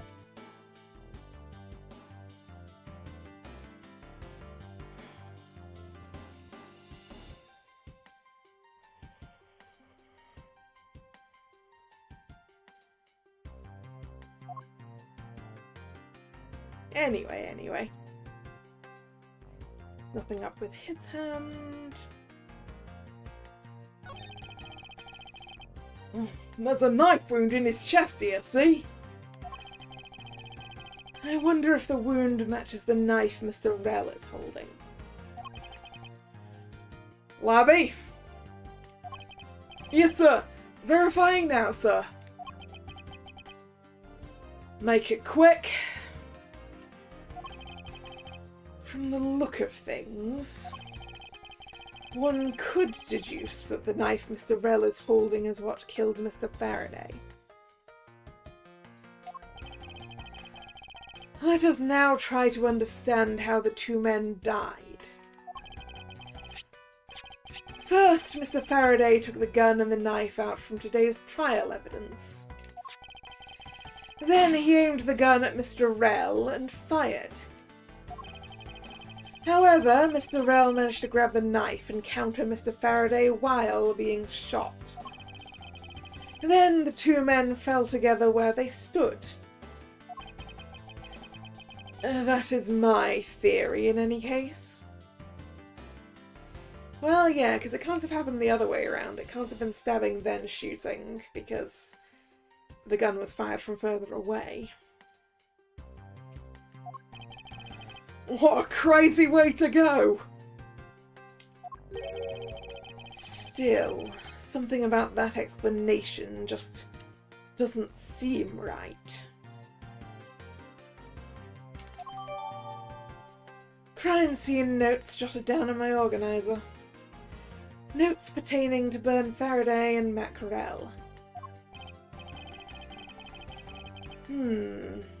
I believe I now have a firmer grasp on what happened here.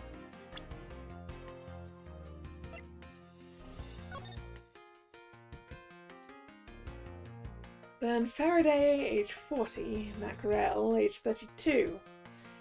Time of death, September 10th, approximately 4 p.m. Discovered immediately after a gunshot was heard. Remarks about the bodies. Faraday died of a knife stab to the chest. Rell died of a bullet wound to the chest. There is no gunpowder burn on his clothes, suggesting he was shot from a few yards away.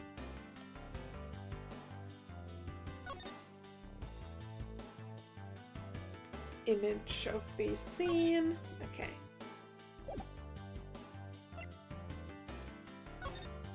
We can rotate the bag. Rotate.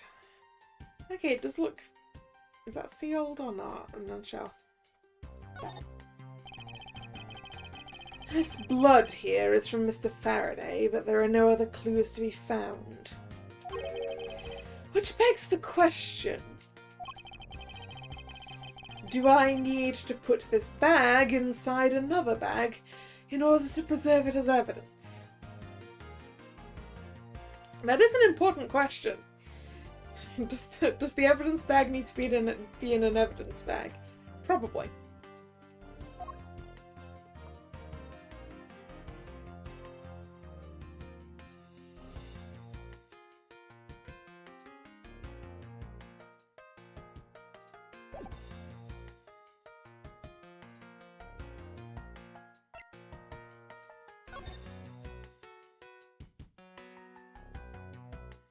I would like to see this nice nib.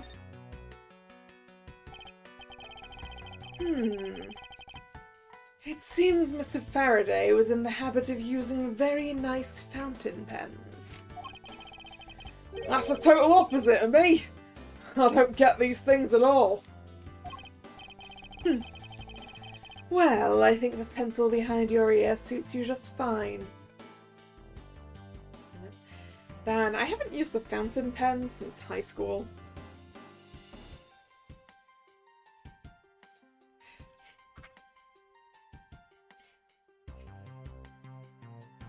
In college, I realized it was, like, so much faster to make notes in pencil. I mean, I also stopped using joined-up writing, so...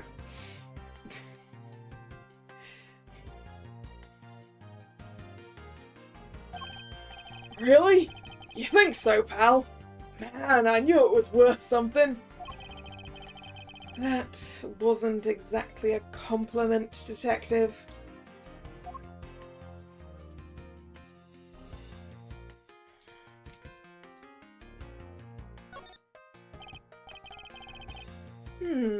This looks like a quality nib. Hey, let me test it out, pal. Ooh, this is really... Yeah, I got ink all over my hand. Detective Gumshoe, don't ever play with the evidence like that again.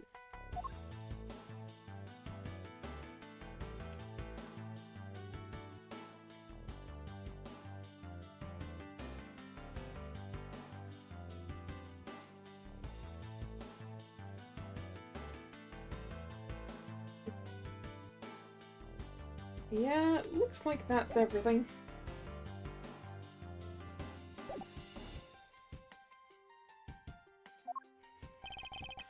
Well, I guess there's not much left to investigate, huh? They really did kill each other. Doubt it. No, we can't conclude that quite yet.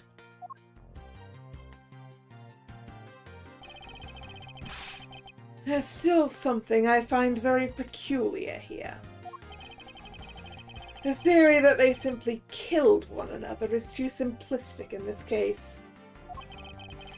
In fact, there's actually a contradiction that shows there's another possibility. No way, pal! Really? I suppose I will just have to show you the contradiction in this crime scene. The contradiction is right here. Right there. Is this spot somehow connected to any of the evidence I hold? Yes, the pen. Eureka! Now we come face to face with the contradiction I spoke of. And it is this. Mr. Faraday used his left hand to write with his fountain pen. Ergo, he is left-handed. And yet the handgun is in his right hand.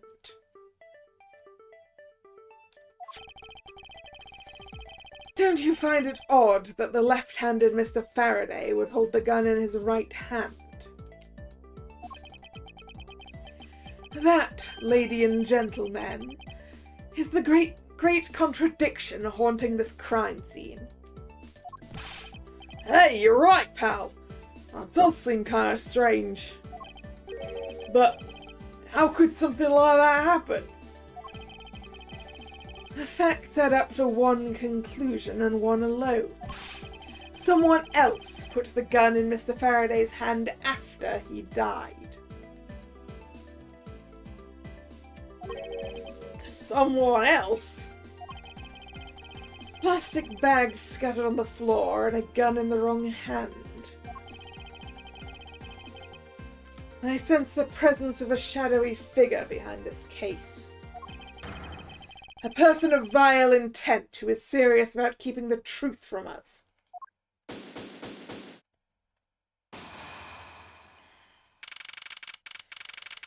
September 10th, District Court, Defendant Lobby Number 2.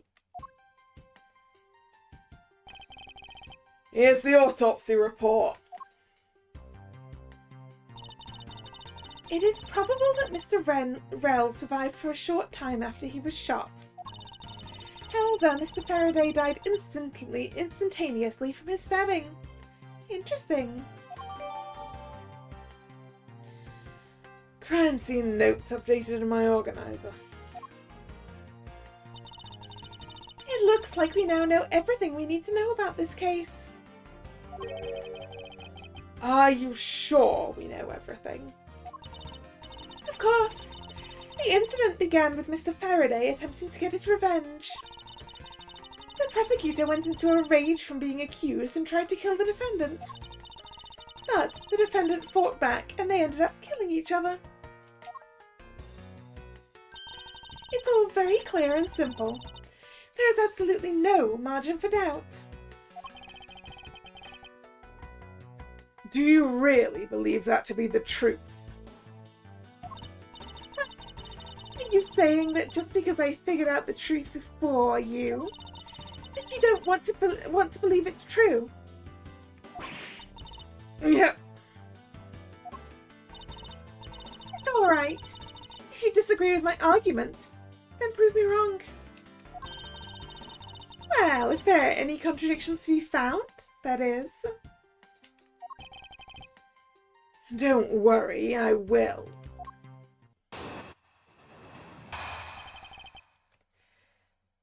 What happened? Mr. Faraday's death was instantaneous, while Mr. Rell survived for a short time. From this, it is obvious that Mr. Faraday died after he shot Mr. Rell.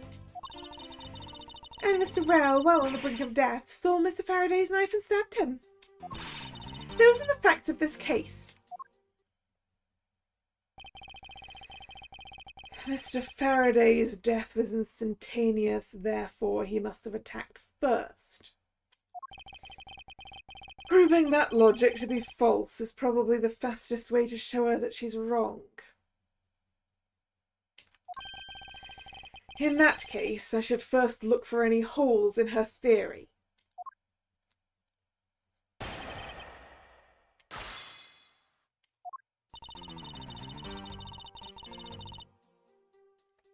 Okay, let's double check our evidence.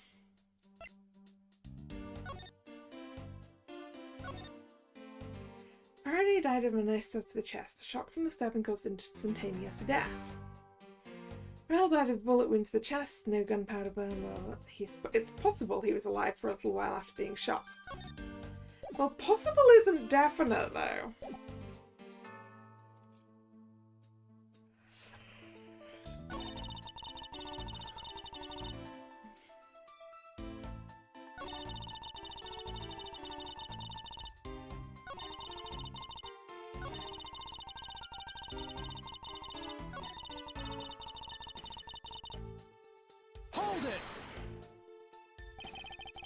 Mr. Faraday shot Mr. Rell before he died. Do you have any basis for that statement? Your foolishness has no end, does it? Now I hate to repeat myself, however, Mr. Faraday died instantaneously. That's all the basis I need. Alright, so if Mr. Faraday died instantaneously, then he must have attacked Mr. Rell before being stabbed. You're finally beginning to catch on, I see.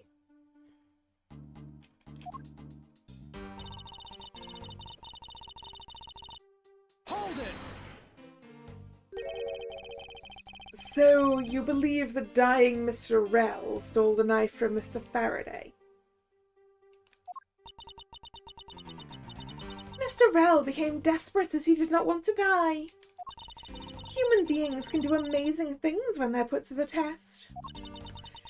So the two men struggled, and in the end Mr. Rell was able to grab the knife and stab Mr. Faraday. The messy condition of this room is testament to their struggle. Yes, my logic is perfectly sound. It's not that messy, though. Can you really say it's perfect? What are you insinuating? Nothing. However, I can't let what you said slide by without further inquiry. One must be clear and precise. So, if you could append that statement to your testimony. Fine. They struggled, and Mr. Rell used the last of his strength to counterattack Mr. Faraday. Do we have a... We don't...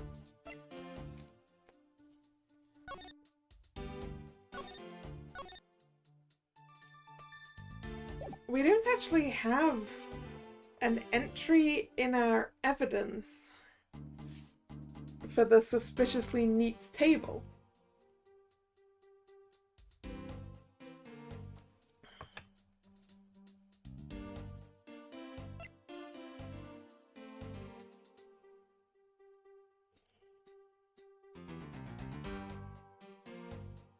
I mean, are we using the plastic bag that we do have?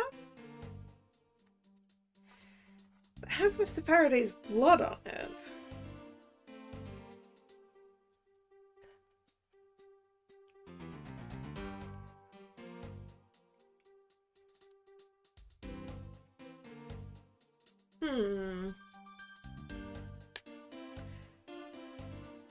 Given that this is a new statement that we've obtained, it's clearly something we have to present to, because that's just how this game works. So, present. Objection! Nope.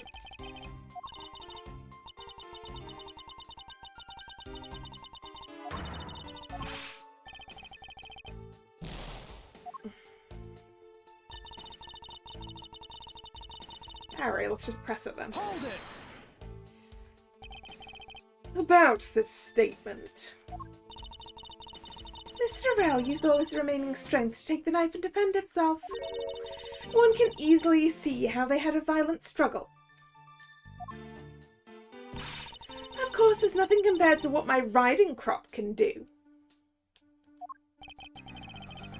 How does one compare the damage her crop can do with the state of this room? Furthermore, all the plastic bags on the floor in this room were scattered there due to the fight. Is there anything else I can explain for you?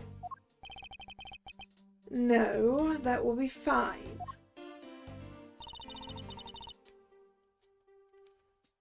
Hold it! Claiming speculation as fact already? Don't you feel that the evidence is a bit lacking?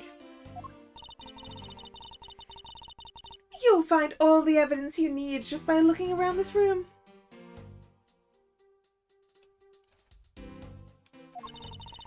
Mr. Faraday collapsed on top of Mr. Rell.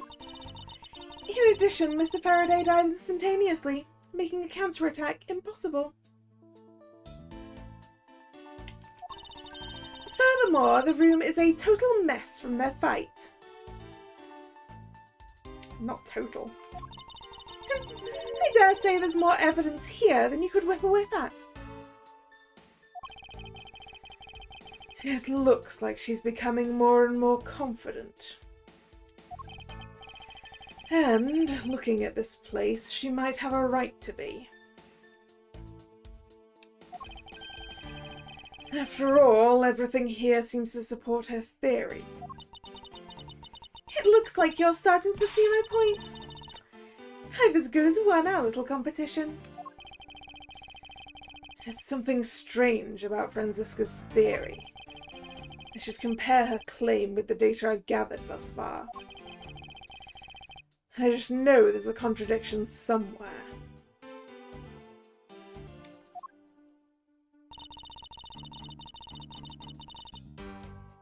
Hold it!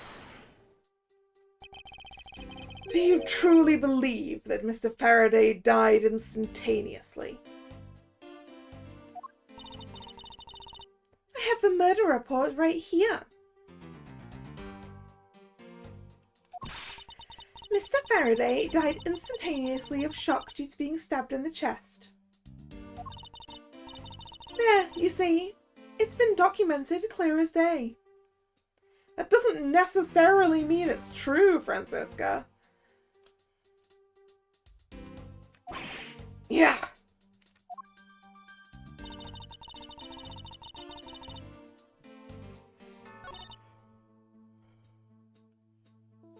Yeah, I definitely need to present something to the thing of they struggled. But actually, I guess we could use Detective Gumshoe's testimony that he didn't hear a struggle. Yeah, let's use that. Objection! There we go. If the two men were fighting, their struggle would have surely caused quite a bit of noise. However, Detective Gumshoe testified that he heard absolutely nothing. Ha! You place too much faith in that detective's testimony, you know. But for the sake of argument, let's say there wasn't a fight. How then did Mr. Rell get his hands on the knife? Mr. Faraday's bag was sitting right here in lobby number 2. It's not hard to imagine that perhaps Mr. Rell saw a chance and took it out at some point.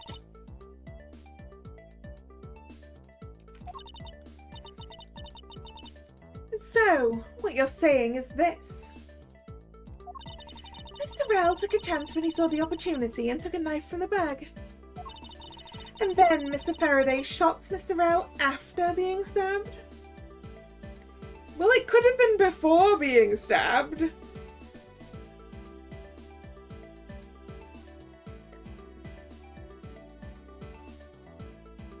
He could have just shot a guy who was coming at him with a knife.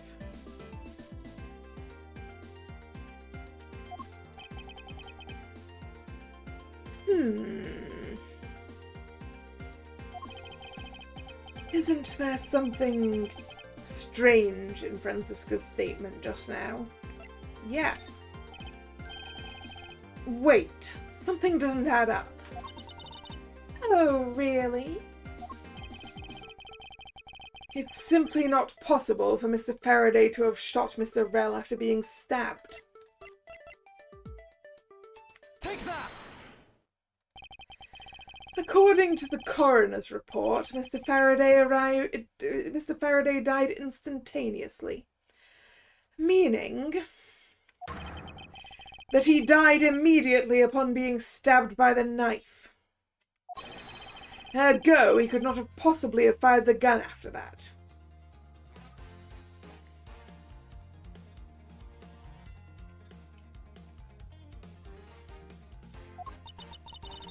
Oh, you got me. But of course. Well then, if the report is correct, there is only one correct explanation. If we suppose that Mr. Rell attacked first, then Mr. Faraday, who died instantaneously, would have been unable to kill Mr. Rell. Therefore, Mr. Rell must have stabbed Mr. Faraday after he was shot. Then they both died. That is the only explanation that makes logical sense. Negating your opponent's ideas in order to prove your own theory. I see you've been studying, Franziska. I just wanted to explain it to you as simply as possible. Before you foolishly propose a foolish theory that only a foolish fool like you could.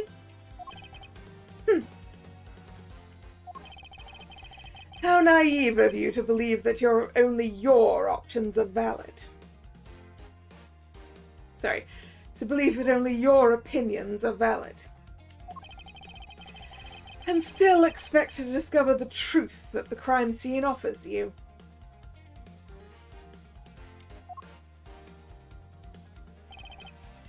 Franziska, you've still got a ways to go. What are you talking about? Are you saying there's a flaw in my logic? Mr. Faraday died instantly. And the fact that he did is what gives rise to the contradiction in this scene.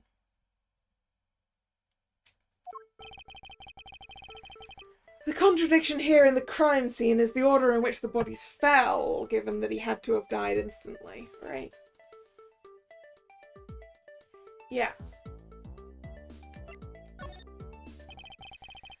Let me get this straight. What you are arguing is this. Mr. Faraday took the gun from his evidence bag and shot Mr. Rell. Then, the wounded Mr. Rell found an opportunity to take the knife and strike back. Upon being stabbed, Mr. Faraday died on the spot, and Mr. Rell died thereafter. If that's the case, then how do you explain this? Take a good look at the order in which their bodies are piled.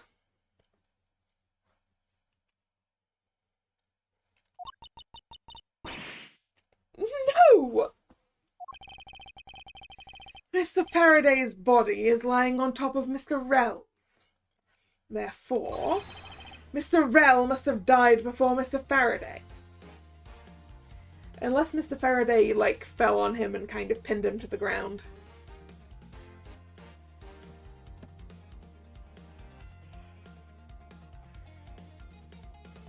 After he got stabbed. Impossible! Yes, I agree that it seems strange no matter what angle you approach it from. Which means that the real mystery behind this crime scene that we must solve is... Miles Edgeworth. What now? I simply think you ought to think a bit more outside the box. And that it's even clearer now that the incident started with Mr. Faraday's murderous intent. She sure bounced back quickly. An explanation won't be enough this time. It's going to take some very decisive evidence to prove her wrong.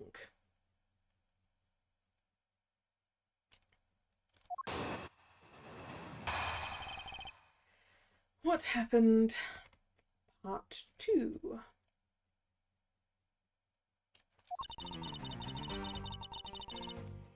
It was just chance that Mr. Faraday's body fell on top of Mr. Rell's.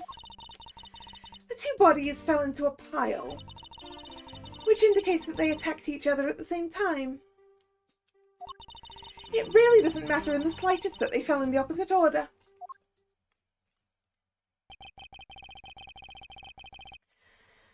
I just know that Franziska's explanation isn't absolutely correct.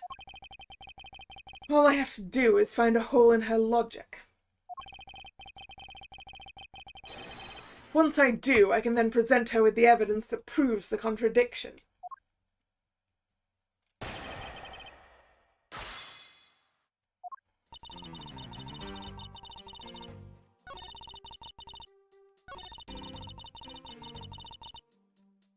Hold it! What do you mean by they attacked each other at the same time? Think too, Mr. Faraday had the two different weapons in his hands. He made to attack Mr. Rell while holding both the knife and revolver, and then, after Mr. Faraday fired the gun, Mr. Rell grabbed the knife as he was falling and stabbed Mr. Faraday. That is how Mr. Rell wound up on the bottom with Mr. Faraday on top.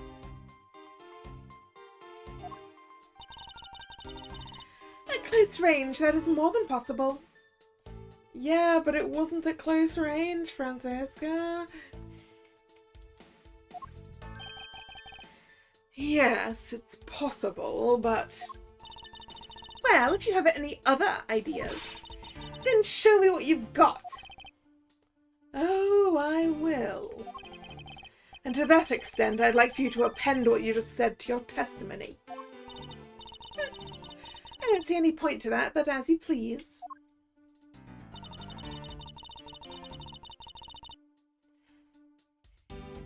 From close range, you say?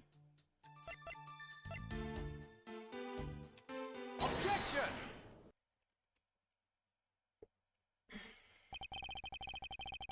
So you believe they killed each other at close range?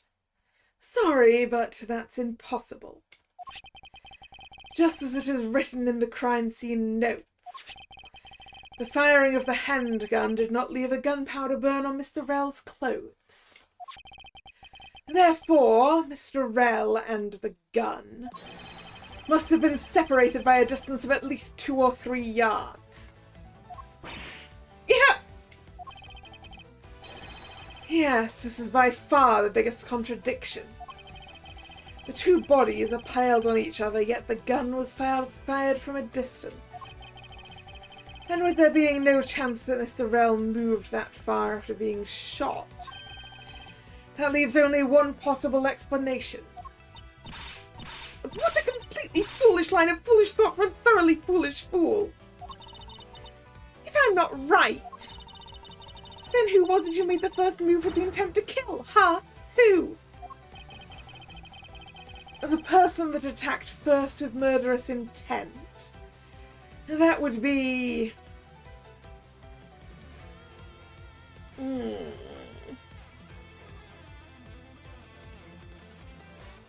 I mean, you could have Mr. Rell, like, charge at Mr. Faraday with the knife. Mr. Faraday shoots him.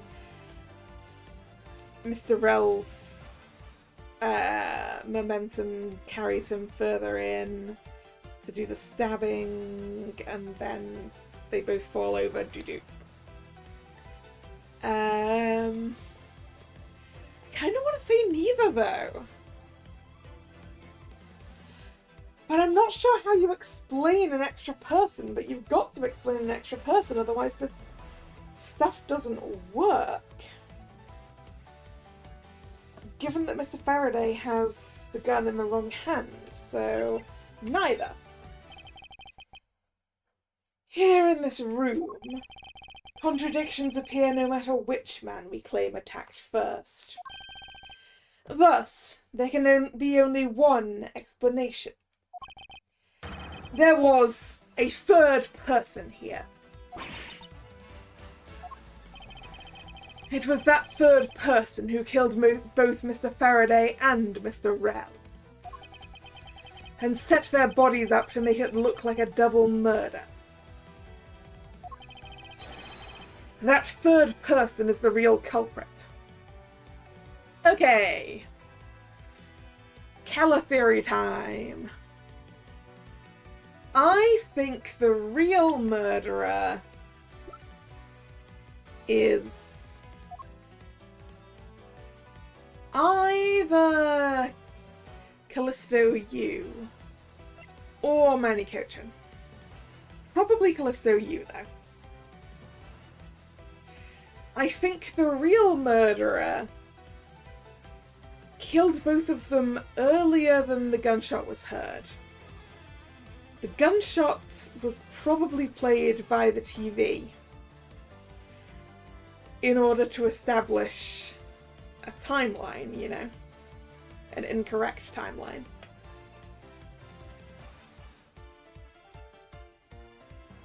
I mean, there's not a huge amount of time in which the murder could happen earlier on, but I suspect it happened and then Callisto left and was like, guard this room for me.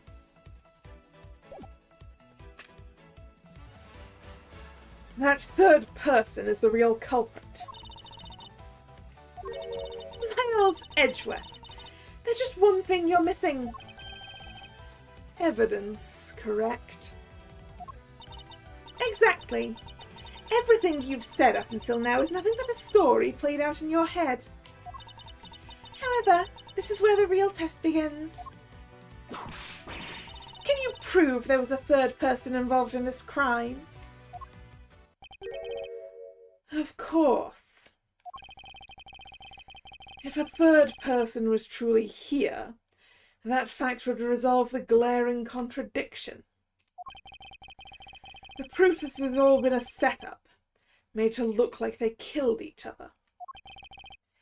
I'll present it and lay bare the final piece of the puzzle that's not yet in place. What is the piece of evidence that proves there's a third person involved? I mean, the pen? The handgun? I mean, probably the pen, because the pen's what we're using to indicate that the gun's in the wrong hand.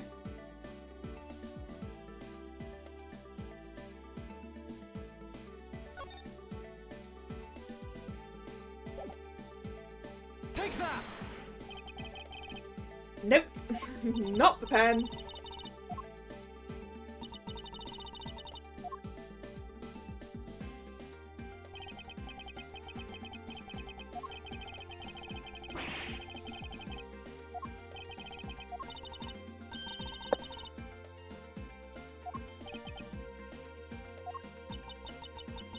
I mean, I can explain it, it's just that Edgeworth can't explain it.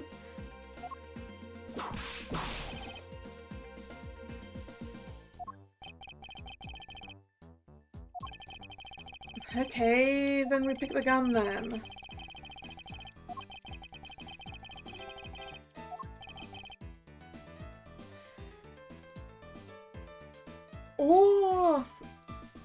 Or it's the plastic bag?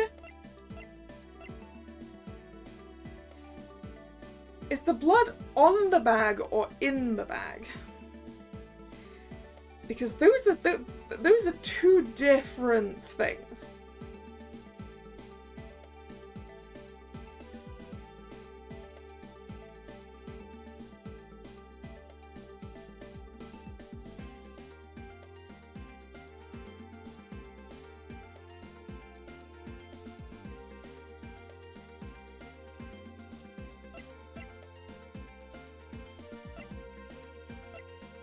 You know, let's present the bag. Why not? Yep. Okay, so it could have been the gun or the bag, huh?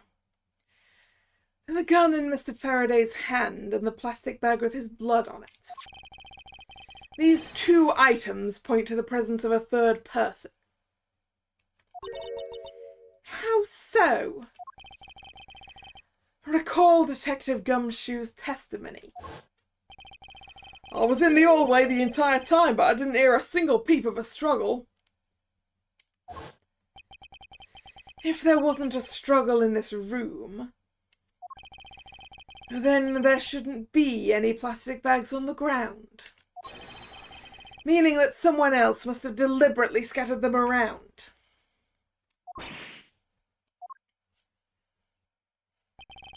Do you not see the possibility in this? Disregarding the gun for the moment. There's a high probability of blood spatter when the knife is used on a person. If the culprit held the knife with a plastic bag around it... Yeah, I was wondering if that's what the plastic bag was for. They could use the bag to catch any blood splatter from when they withdrew the knife. Then, by spreading a few more plastic bags around, mixing the bloody one in with them, and arranging the room to make it look like there was a struggle between the two, they were able to conceal their presence. Yeah!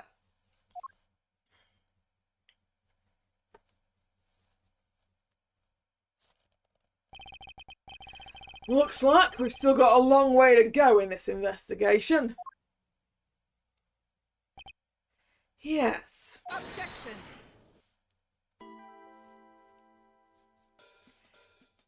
Ah, the real murderer. What the heck's up with you, pal? Mr. Bad, I advise you to place Detective Gumshoe under arrest. There's no way Gumshoe did it. He's not smart enough to fake a crime scene.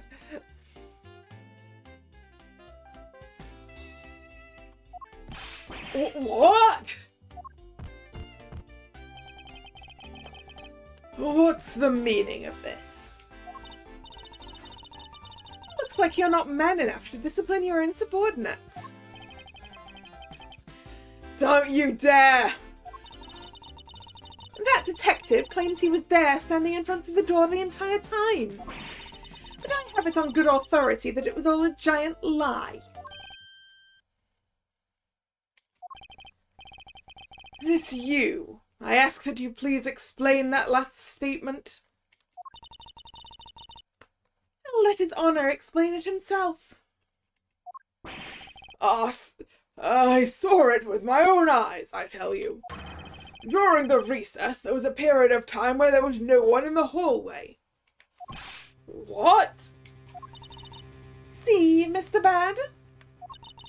So I ask you, why would a detective who was supposedly doing his job the whole time want to fabricate such a lie? Gumshoe, did you kill Faraday? No! Of course not, sir! It would appear that the one who set this whole crime scene up is that detective. which basically renders his testimony a complete lie and wholly invalid. It looks like your perfect logic has just come tumbling down, Miles.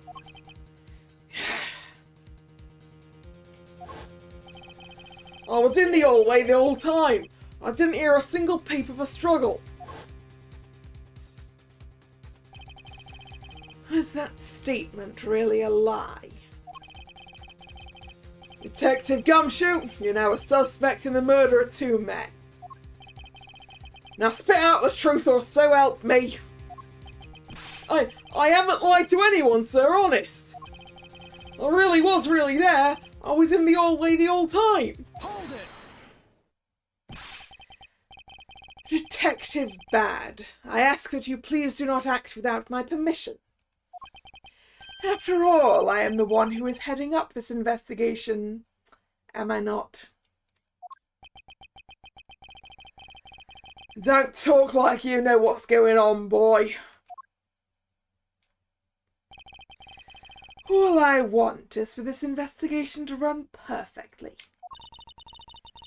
Perfection is the only wish of a disciple of Von Karma, after all. Therefore, before you take Detective Gumshoe into custody,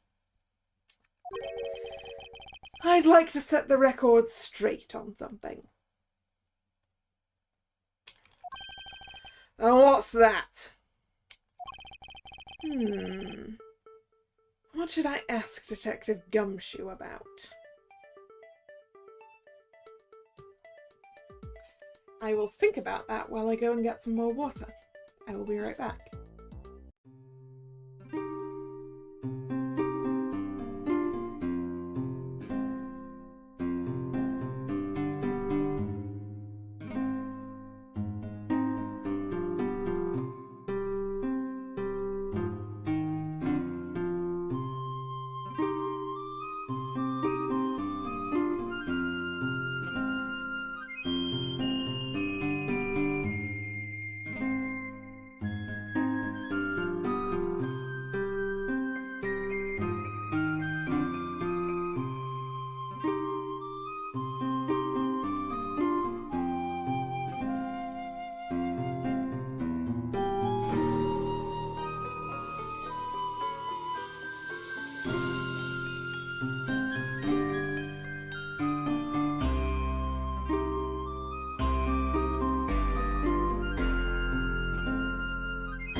Alright, I'm back.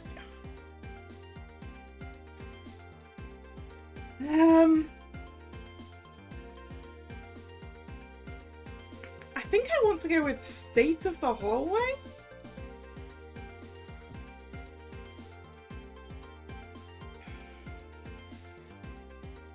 Because, like, maybe the judge couldn't see him because of the vending machines.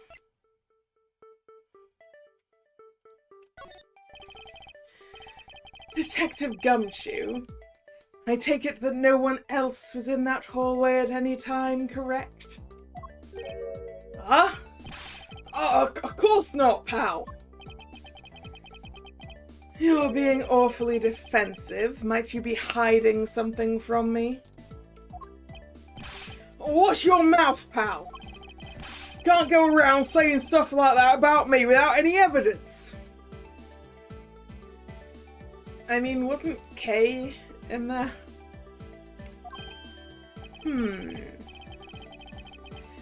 I suppose you're right. I have no evidence at this point. Edgeworth, how can you be losing a battle of wits with this detective? You're a disgrace. Yeah. Maybe I should ask about something else. Alright. Give me a motive. I suppose the one thing I'd like clarified is Detective Gumshoe's motive for committing this crime. Motive, huh? Gumshoe, you got a grudge against Faraday or anything? No, sir! Nor me! Not a single bad thing against Mr. Faraday, sir. Is that a fact? Objection! You really have a problem with lying, don't you, Detective Gumshoe? I'm telling you, I am not lying! The more unnatural you act, the more suspicious you become, you know. If you want a motive, Edgeworth, I have one for you right here. Could you please share it with us? However, be forewarned that I won't hesitate to object to flights of fancy. Because all I'm interested in is the perfect explanation. You're serious, aren't you? You amuse me, so I'll humour you with a little courtroom practice. Gumshoe's motive. It was about a week ago. I saw the detective get chewed out by a livid Faraday in front of the precinct. He stood there super pale as Mr. Faraday yelled, "That's a salary cut for you, you nitwit." A brand new detective suddenly getting a salary cut. That's reason enough for a grudge. Well, how's that for the perfect explanation? You totally misunderstand me, pal. No matter how mad I get, I could never hold a grudge. Yeah, it sounds like everyone threatens Gumshoe's salary. Poor Gumshoe. He doesn't deserve all those threats on his salary.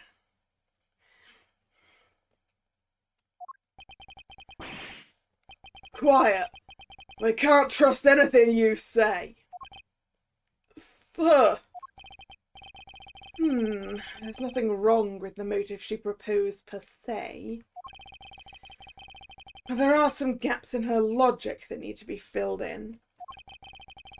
Miss Yu's perfect explanation may not be so perfect at all.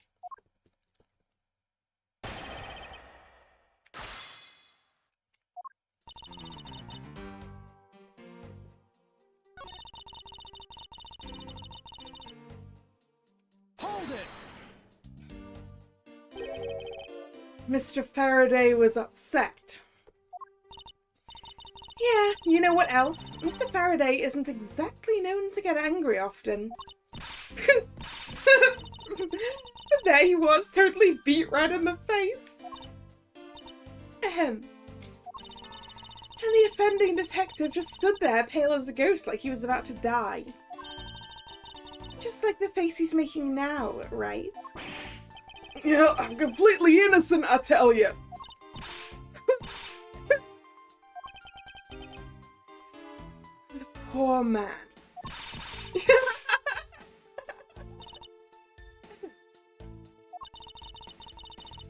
was quite the scene with the detective.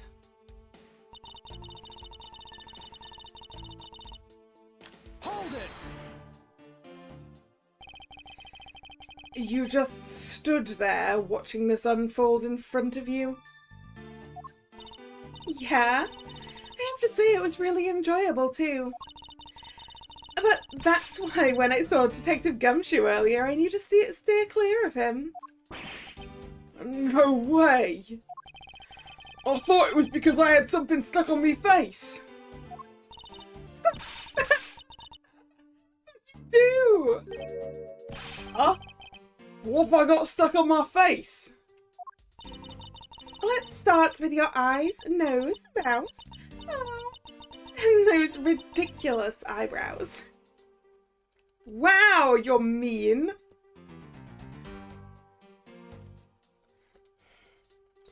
There's nothing wrong with Gumshoe's eyebrows. They're perfectly good eyebrows. You're a mean lady. Huh? Oh man, messing with your head is just too much fun. Miss you, if you don't mind, I'd like to return to your testimony now.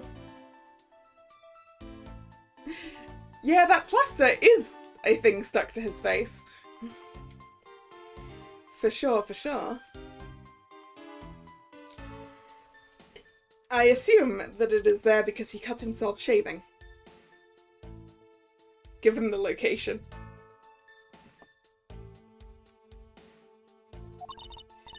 Sure, why not?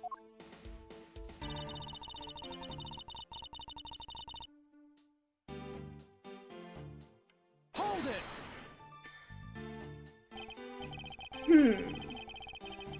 To cut a new detective's salary right off the bat like that.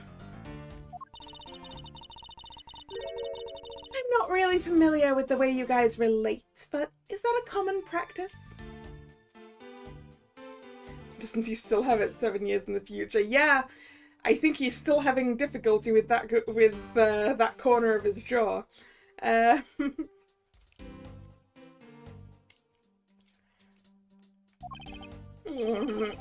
Speaking of cutting my salary, didn't you threaten to do that to me earlier too? I suppose I did. It's only natural to cut a worthless detective's salary down to their actual worth. My father can even fire anyone, new or old, with a snap of his fingers. You think maybe that's reason enough for detectives to hate you people? Well, I guess. They really shouldn't cut people's pay. Detective Bad. Don't tell me Mr. Von Karma cut your salary earlier.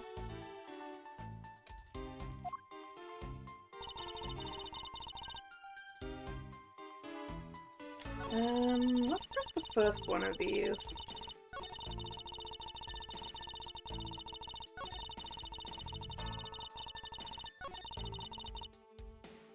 Hold it! A week ago. Then you and Detective Gumshoe are acquaintances? No way! I only met him in person today. Then how did you know about Detective Gumshoe? Oh, I've seen him around before. Okay.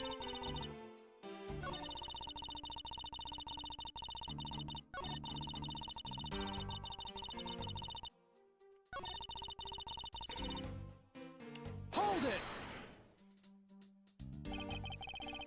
You call your explanation perfect. Is it not to your liking?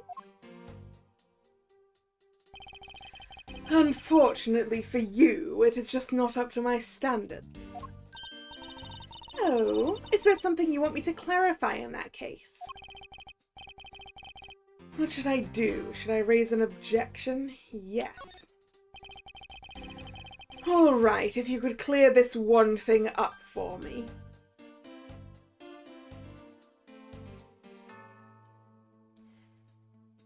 How, Miss Faraday?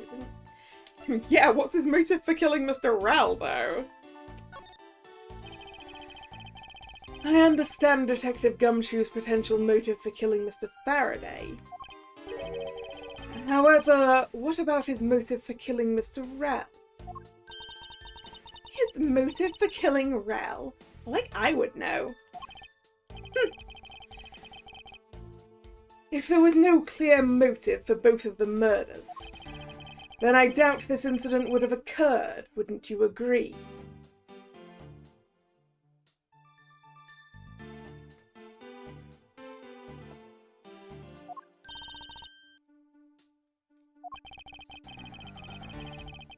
Is there anyone else who might have had a grudge against either of the two men? Or should we look into that ourselves? Yeah, is there anyone else who might have a grudge? Say yourself. Oh, in that case, I have absolutely no idea. What? That's impossible. She must know something. Wait! Please not glare at me like that. It makes me laugh. I didn't even do anything and you're already laughing anyway.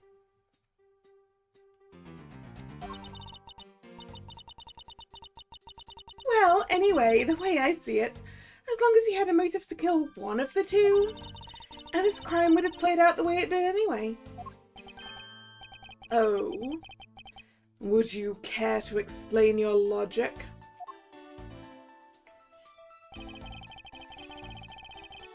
And this time, please try to provide a truly perfect explanation. That's perfect, that. Stop being so uptight. Or is that a requisite trait for being a Von Karma? Edgeworth, I demand that you shut this rude woman up. I wish you'd both be quiet for just 1 second.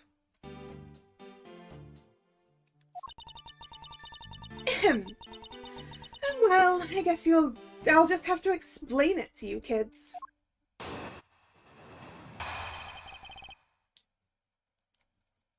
Also, there is someone in this room with more of a motive to kill at least one of them, and it's you? There's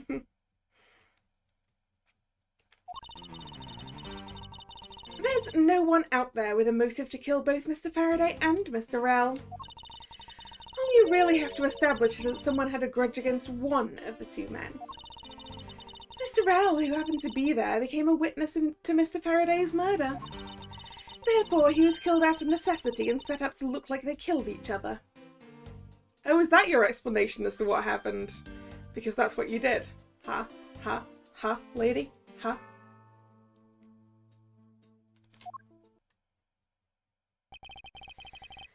I wonder if that's really true. Is there no one out there with a grudge against both men?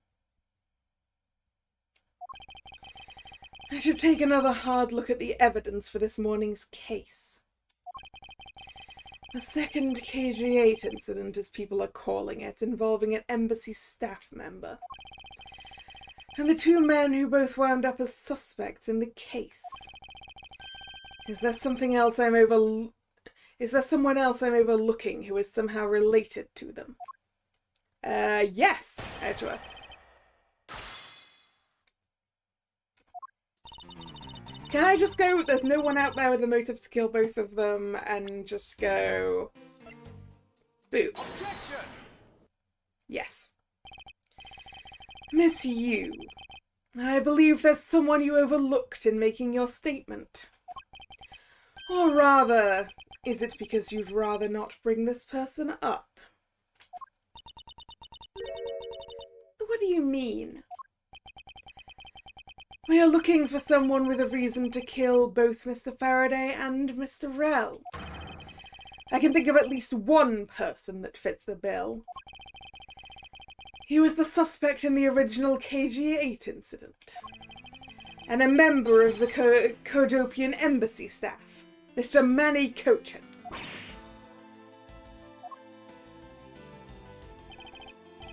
That's right, the very man who came to visit you earlier out in the hallway.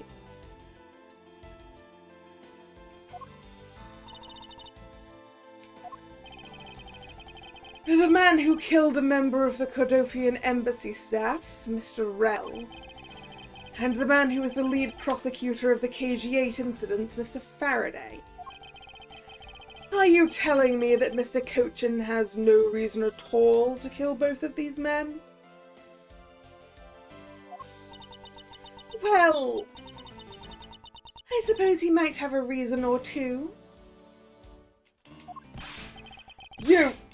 You covered for me, pal!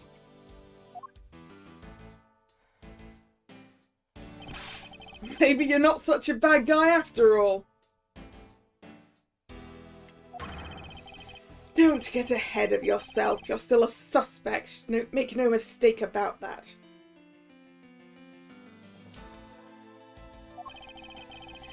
The perfect evidence, the perfect testimony. These are the only things I wish to hold. But I didn't do it! You will stay under my authority and go investigate Mr. Manny Cochin for me. And remember, I will not be very forgiving should... What was that? Any of this leak out. There we go. You want to investigate Cochin? You'd just be wasting your time. And why is that? Cochin was up in the viewing gallery, watching the trial, or so I was told. Every cop in this place has been keeping an eye on the guy since he arrived. Then the only real suspect we have is still Detective Gumshoe. No! It's Ms. Yu! Franziska. I suppose so. No way! Come on, Detective Bad, you gotta believe me, sir! I really was in the hallway the whole time, sir! I never took a single step into this room, sir! Okay, then are you saying there was someone else who passed through this hallway? No, there was no one else, sir!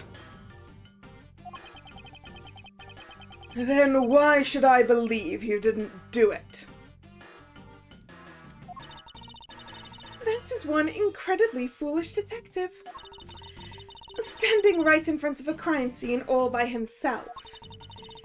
It's as good as a confession of guilt. I have to admit it's a bit strange. Most criminals will fabricate some sort of lie to escape their crimes. And if that detective really wanted to prove that he is innocent, you'd think he would at the very least offer up "I spaced out while on duty" or the like. Well, the thing is, Edgeworth, you can always rely on Gumshoe to tell you the truth. He doesn't have the brains for lie.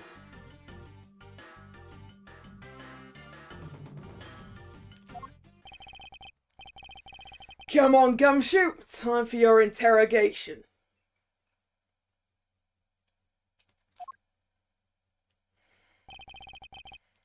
Detective Bad.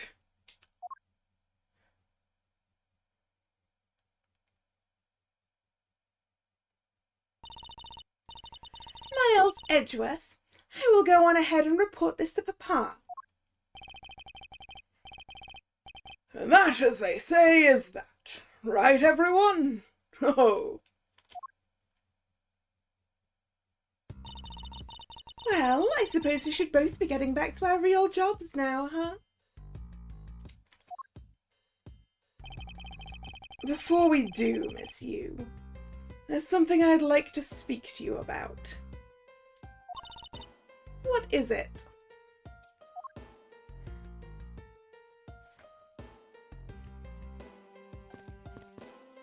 I mean the TV. But yeah. Oop, no. I wasn't close enough. To have set these two men up and made it look like they killed each other. If there's one thing I cannot forgive, it's the desecration of the dead. Okay, yeah. Talk to the lady. So, what did you want to ask me about? KG8. The current case of the murdered Kodopian Embassy staff member. I've heard that people have begun calling it the second KG8 incident. Only among you law enforcement types? And what about it? I'd like for you to tell me everything you know about the original KG8 incident. I'm afraid I can't help you. I don't know anything beyond what was reported in the papers. No, I believe you know much more, since you're directly tied to the KG8 incident. Oh good, he had noticed. I'd appreciate it if you'd stop with the false accusations. Baseless outbursts are useless both inside and outside the courtroom, don't you know? I do, but I also know that I do have a leg to stand on here.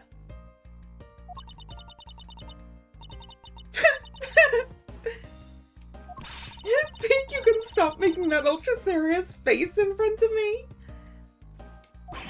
Yeah.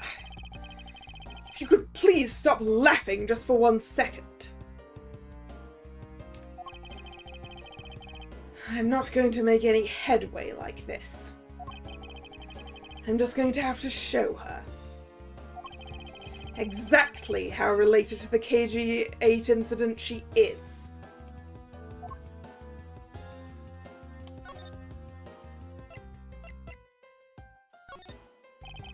Miss Yu, I believe that I have proof of your connection to the KG8 incident. That file is your proof? Very well then. Why don't you tell me exactly how I'm related to the KG8 incident? Through the victim. Your connection to the KG8 incident is through the victim.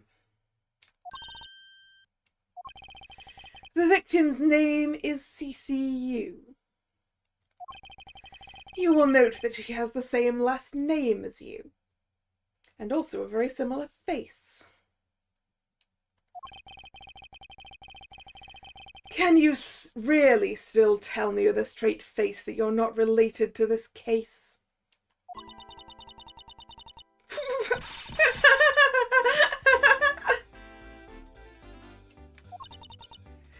Sorry, but we're not related.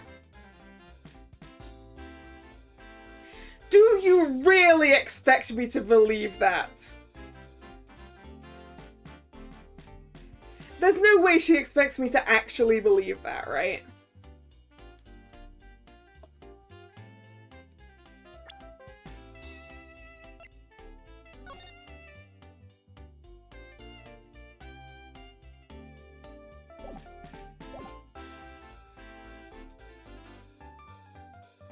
She's got a similar face.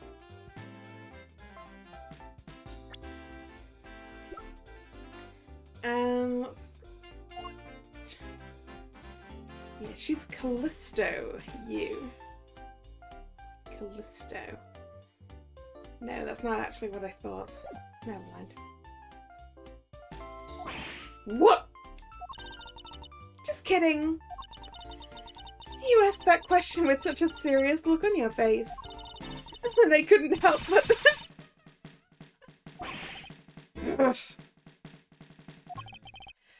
Miss Yu, I ask that you please tell me the truth. Ahem. Alright, I'll tell you everything I know.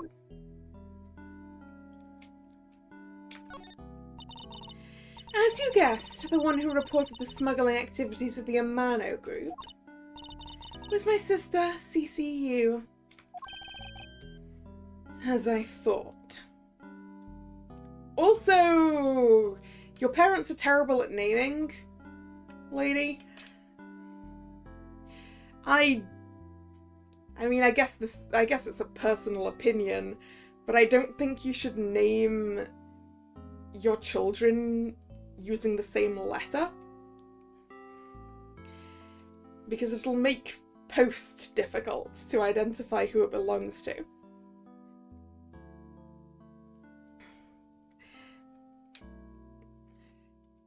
I believe that it is best for everyone in the same household to have different first names. Because like back when you guys were living together, if you'd get a letter that said that was addressed to Miss CU, how would you know which of you it was for?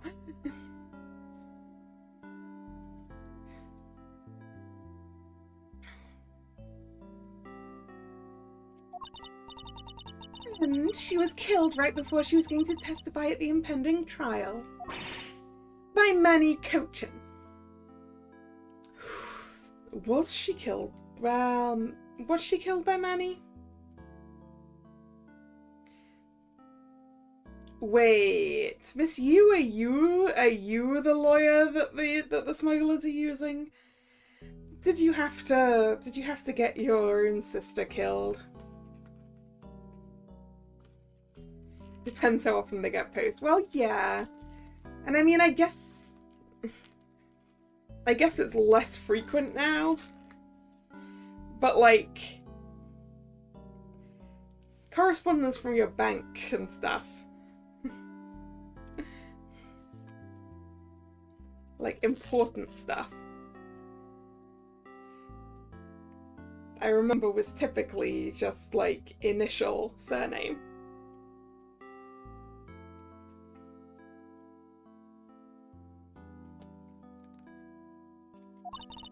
But because he was tried once, and he was acquitted, he gets to live out the rest of his cushy life completely carefree.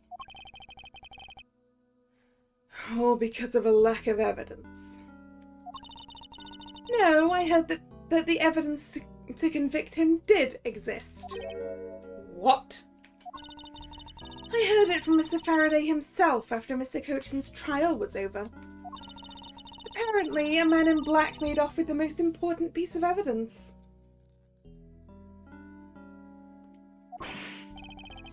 Then, the evidence had been tampered with. Isn't it just like a criminal to do something like that? A smuggling ring being run out of the Amano group by one of its secretaries. They bailed Mr. Cochin out. Turns out they were in league with each other after all. Turns out they were in league with each other all along. How big was that smuggling ring? Was it a large operation? I don't really know. Which is why I wanted to become the lead defense. On this case that people are calling the second KG8 incident. But I haven't learned anything new at all. I was probably expecting too much, I know. You mean you think this case has nothing to do with the smuggling ring? I don't know what to think.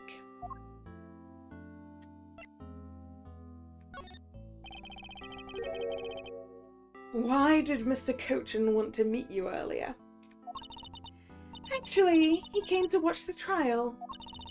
Apparently, he only found out that I was the defense lawyer on the case after he'd arrived. He figured he should say hi and one other thing. Looks like you couldn't resolve anything this time either. Too bad. What's that supposed to mean? Boy, stop with the scary face already. I'm fine, really. I gave him a good slap across the face. The way she talks about slapping him as she laughs away is kind of creepy. Ahem. But it's just as Mr. Bad said. He's not related to the double murder. I asked around and people in the gallery claim that he was in his seat the entire time. Talk about cruel fate. Well, this is about all I know. Sorry. Guess I wasn't much help, huh? That's not true. I'm sorry I made you recall such a painful time in your life. Truth, you really are too serious for your own good. You really need to learn to relax. We wouldn't want you to die of stress, would we? Thank you for the advice, but there's no need to worry. I work in my own way, and I will catch this criminal in my own way as well, you'll see. Look at you with your game face on, ready to go. I'm making no such face. Did you know? Laughter is the best medicine, Edgeworth. Don't you get tired of making such a serious face all the time? I'm charged with making sure all the criminals of this world are found guilty. I have no need for laughter. There you go, making that face again. Oh well. I gotta get going. I still have a few loose ends I need to tie up. Yeah, I'm sure you do. The KG-8 incident and this murder investigation. It is my belief that these two cases are related to each other somehow. Plus, that detective. Detective Gumshoe. It's obvious he's lying, even though the lie is hurting his chances. Clearly, this case is far from over. But whether or not that detective is the murderer can only be determined once I've completed my perfect investigation. Mr. Von Karma, I swear to uphold your honourable name, or my name isn't Miles Edgeworth.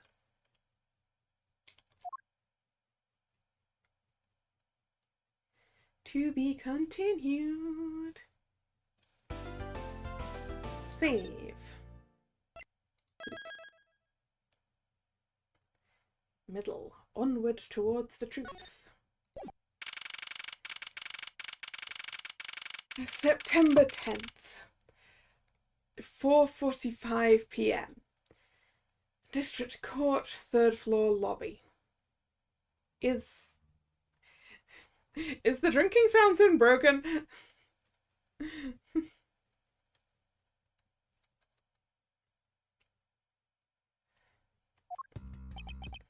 Sir, what is to become of the trial into the Codopian Embassy staff member's murder?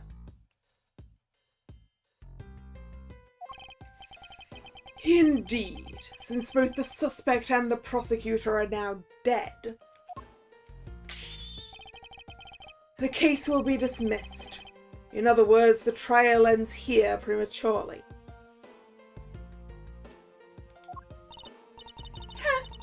Looks like you'll have to wait for just a bit longer for your big debut.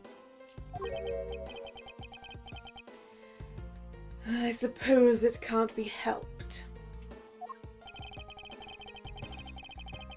The evidence for this trial will be transferred to you in a little while.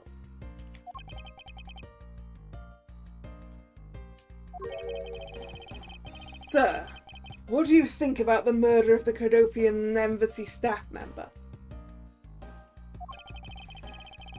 And the murders of Mr. Faraday and Mr. Rell? What an outrageous circus it has all become. That Faraday brought it all upon himself with his naivete. An outrageous circus. Right, sir. I grow weary of this topic. Edgeworth, I will have you assigned to a different case. No, let me finish, Von Karma. I'm not done.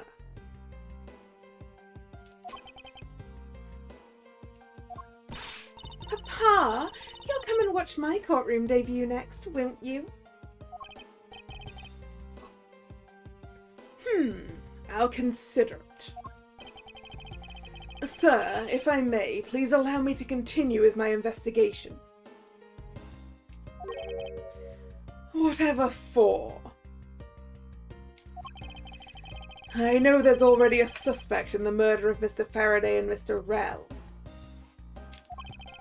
However, there is not enough evidence to prove that it is he who committed the crime. I'd like to continue investigating in order to find perfect proof of his guilt. The perfect proof, don't make me laugh. A worthless person like you has no right to claim such a thing as perfection.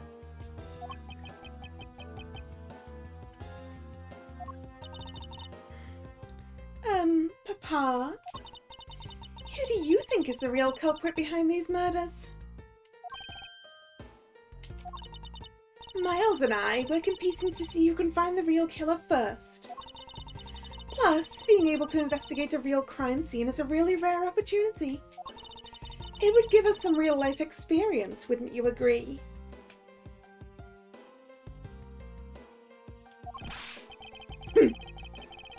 If you want to investigate this case that much, then do as you wish. Then you're allowing us to continue? In court, your top priority is to win, and a solid investigation is one of the keys to winning.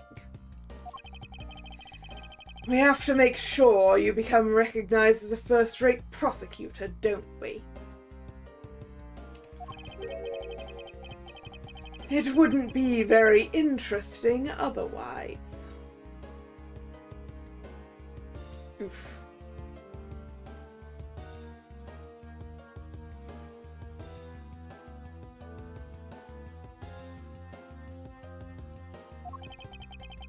I'm returning home now.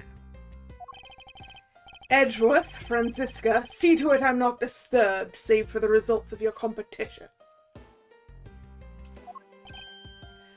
Yes, sir. Of course, Papa. Franziska, thank you.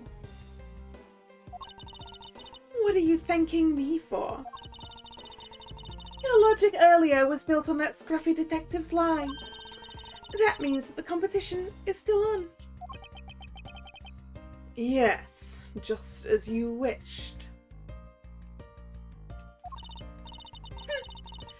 I couldn't let you get off so easily. Now then, let's see how well you fare on the investigation from here, Miles Edgeworth.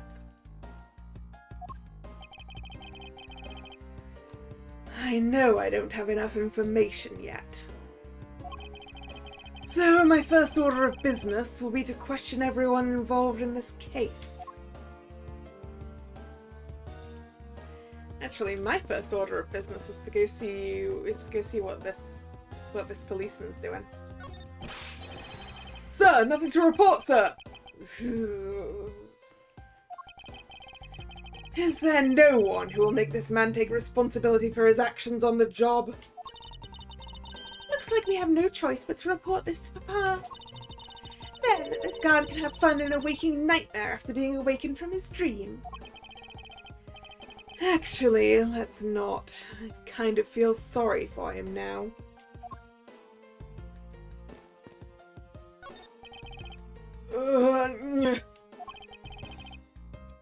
What's the matter, officer? I've been standing here for forever, sir, and I really need to go to the bathroom. Why don't you just make a quick trip? The nearest one isn't that far, is it? No, it's a short way down the hall beyond these doors, but I don't want to be blamed for anything that might happen while I'm gone. So I'm gonna hold it. Perhaps Detective Gumshoe can be a positive influence on the force after all. Yeah, like, I mean, I could just stay here and look after the door for you while you spend the, like, 1 minute that it'll take you to go pee. It's an incredibly detailed model, isn't it? I heard that it cost as much to make as it cost to build the courthouse itself. What was the point of making such an expensive model? I felt the exact same way on hearing it. It's hard to understand such foolishness. Agreed. Wow, this thing is so incredibly detailed. My inner modelling fanboy is impressed. I'm not exactly a fan of plastic models per se. But even I can sense the superb quality of this model. I simply cannot comprehend how that man can feel so much love for such a trifle. Oh, I see. You're a disciple of my father, so you would do well to guard yourself against an interest in such unproductive things. Yes, perhaps I should take up whipping people like the young lady over here.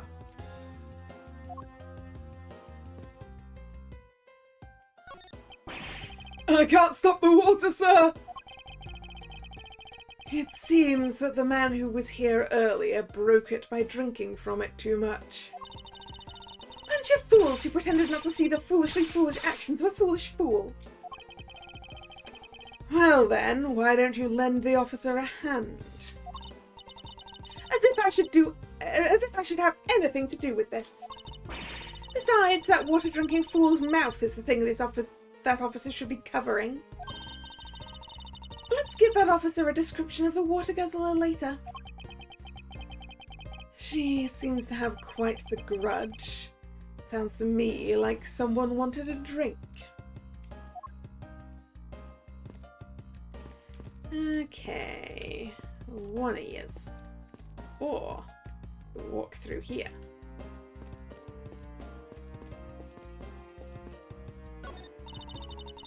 Any day now, I'll be taking my rightful place behind this bench. By that time, I should already be standing here. It'd be downright disgraceful to beat you to it. If I beat you to it, wouldn't it?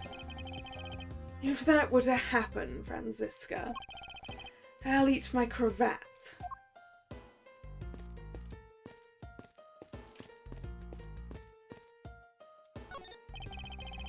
It's the witness stand. I'll make sure that each and every person that ever stands here will be found guilty.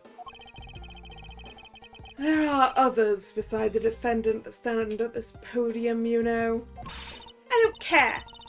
Just make sure you never end up standing at one of these. Or you'll be sorry. I'll keep that in mind. Well, that's more references to other games. It's the viewing gallery. This is where the riffraff sit when they come to watch. It's situated at the same height as the judge's bench.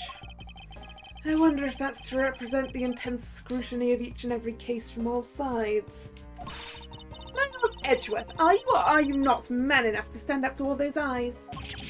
What sort of... Of course I'm man enough. It's the defense attorney's bench. I'd probably be standing on this side of the courtroom if that incident hadn't happened. What are you thinking about? Lately, the more wrinkly your face becomes, the less I'm able to read what you're thinking. Well, I never.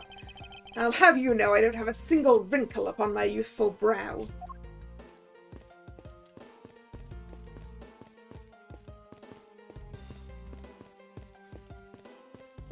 Can I go sit in the judge's seat? Aha, yes. I am the judge now. It must be the judge's desk. You can tell by the gavel sitting on top. I had a dream once that I was being squashed from above by this gavel. You're such a weakling, Miles Edgeworth. You have no idea how frightening it was. Hey! I got an achievement for going and sticking my nose in places.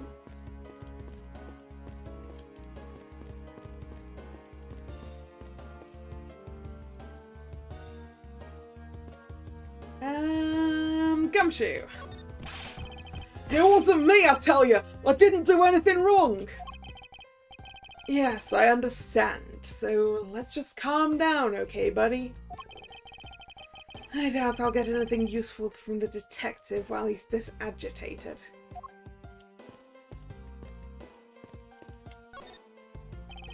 Miss you? Oh, it's you, Edgeworth, and who are you? Wait, you were at the crime scene just now, weren't you? You should be disbarred for not knowing who I am. I am Franziska von Karma, and I'm about to become the successor to the family name.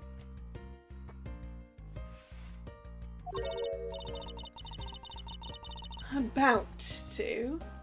I guess that means for now you're just another kid. In which case, it's only natural that I didn't know who you are. What? Why are you whipping me?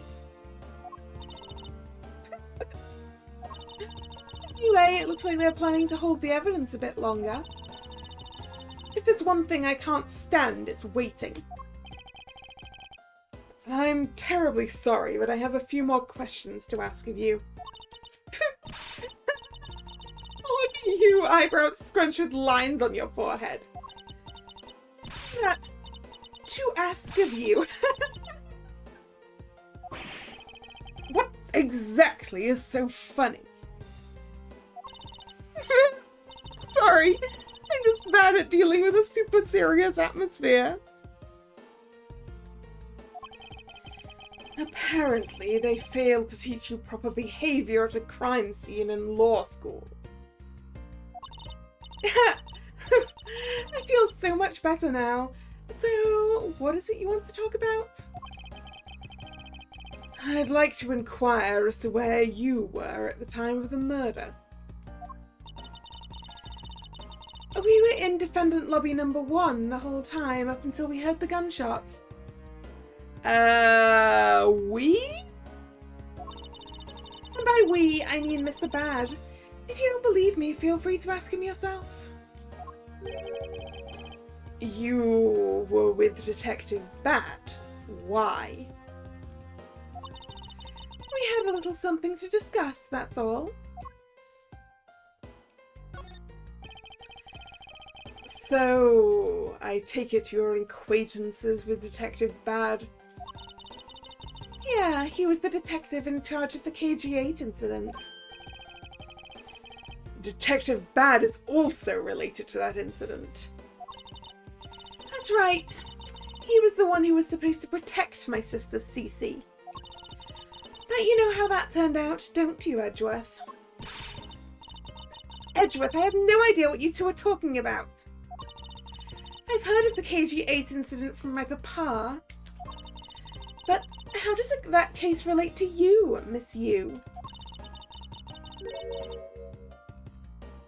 The victim of that case, CCU, was my little sister.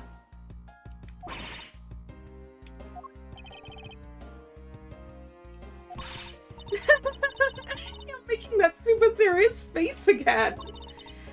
Fine, really. Doubt? Doubt very much that you're fine, lady.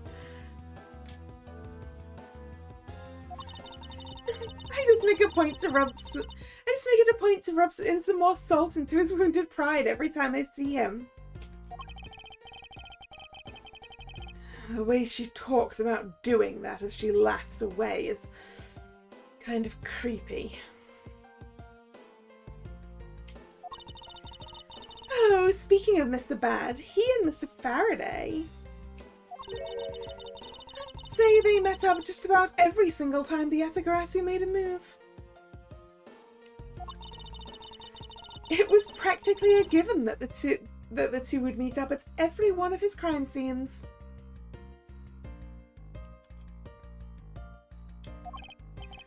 I see.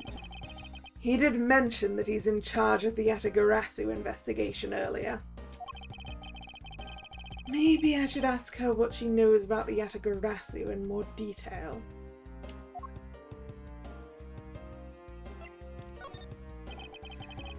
You claim that at the time of the murder you were with Detective Bad. But don't you lawyers usually discuss the trial with your clients during a recess? We do, and that's what I was planning to do. But Mr. Faraday was being rather threatening and he dragged Mr. Rell away. Which is something that I don't think should have been allowed. After that, Mr. Bad came into lobby number 1, so we just stayed there and talked. And what did you talk with Detective Bad about? Nothing interesting. I just insulted him some. I talked about how the trial was going, and then I insulted him some more. Bloody... When she's not laughing, her mouth seemingly spews nothing but insults.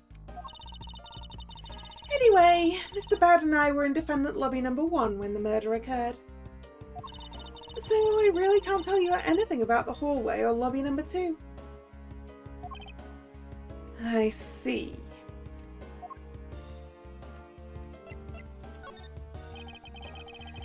I'd like to ask you a few questions about your client, Mr. Mackrell. Now, your client first claimed to be the Atagarasu, is that correct? Yeah. Once I heard that it was the Atagarasu that had made off with the evidence from KG8. I began to ask Mr. Rell all sorts of questions, but to no avail. Turns out Mr. Rell was not the Atagarasu. He just made that up. He made it up. Mr. Rell's crime was caught on tape by the security cameras. But there is no footage of him sneaking into the Cadopian the Cadopian embassy itself. Hold on for just 1 second. Then you mean to say that you knew that he was not the real Yatagarasu? And that he was just another cold-blooded killer? And you were ready to defend him?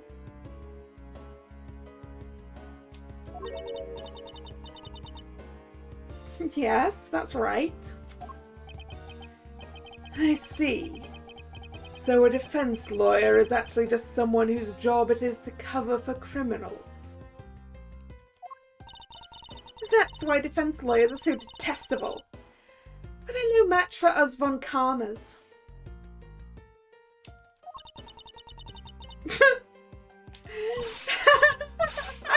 don't believe it, you're serious.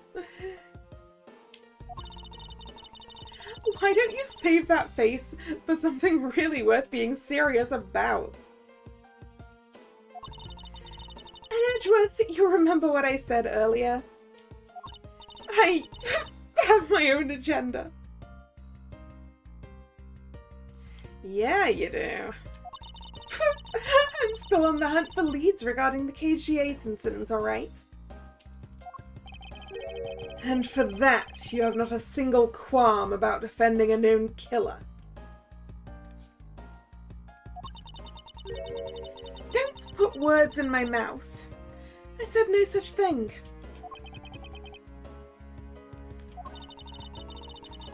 only way I had to get close to Mr. Rell was to be his lawyer. I had no intention of covering for him, ever. So don't you dare suggest I was going to. I'm sorry. Forgive my rashness.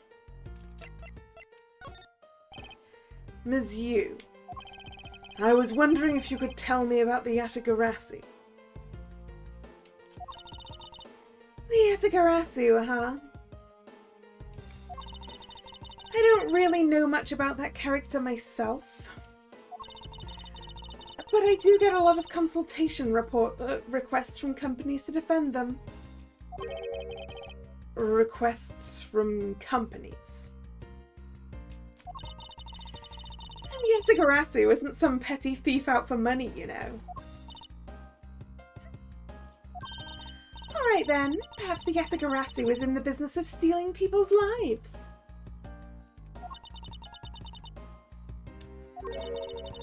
You're not very funny or witty, are you, little Miss Von Karma?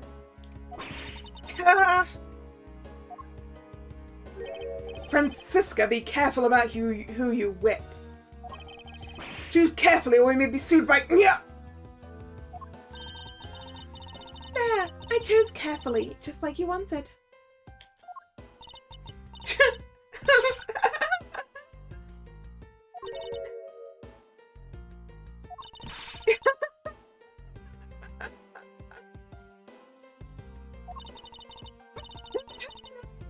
Hilarious, little Mitzi.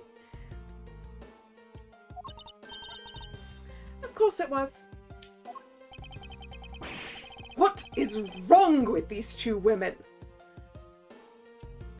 Why does my pain give them delight?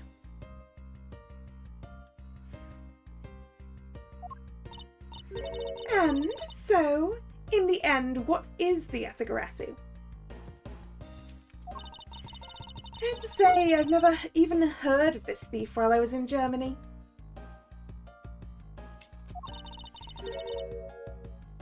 The Yatagarasu deals in information. Namely, in digging out dirt about backroom dealings and the like of companies.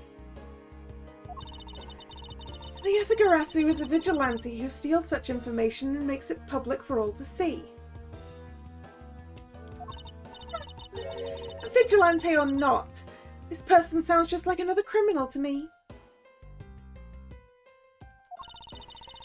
I suppose you could put it that way too. But either way, I get a lot more clients now, thanks to that thief. Sounds like Miss Yu is profiting nicely.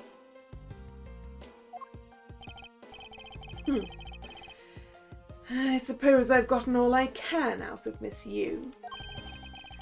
I should move on and speak with Detective Gumshoe now.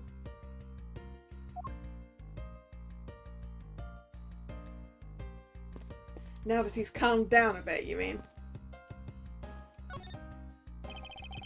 Detective Gumshoe? Hey, it's you, pal! You're here! Youch! As am I. I don't think you needed to whip him to let him know that. I didn't do it, pal! I swear on my honour as a detective, I really didn't. Your words are useless. I place my trust only in the evidence, detective. Once the investigation is fully over, and should we find out that you are the killer, there will be no mercy to be had for you. Have a heart, pal! But you're not worried, right? After all, you have nothing to worry about if you really are innocent, that is. That's right! Hey, pal! Go and do your perfect investigation and get the real killer for me, will you? I would have done so, even if you had not requested me to, detective.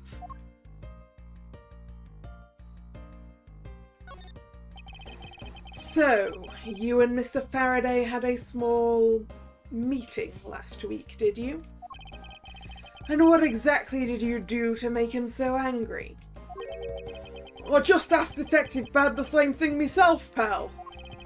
Turns out he was mad at me because on my very first day as a detective, I reported in at my usual post instead of the Criminal Affairs Department.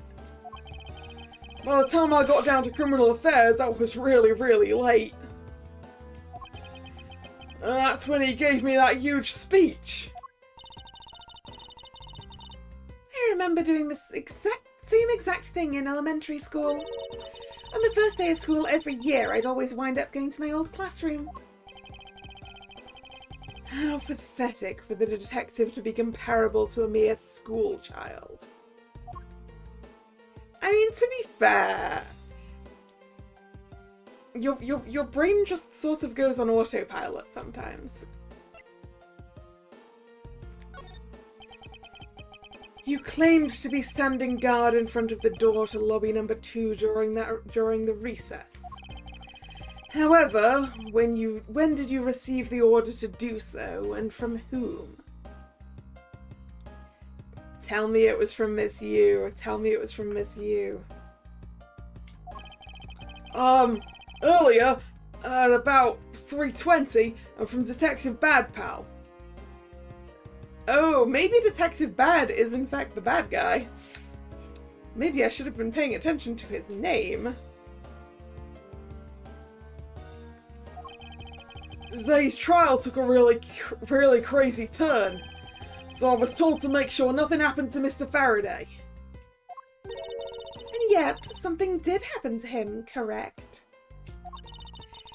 It looks like it was a total waste of manpower to assign you to guard duty. Ow! Your words sting worse than your whip, pal. So, it was Detective Bad who ordered him to stand guard, huh? Now then, Detective Gumshoe. Is there anything else you'd like to tell me? Nope, not a thing, pal.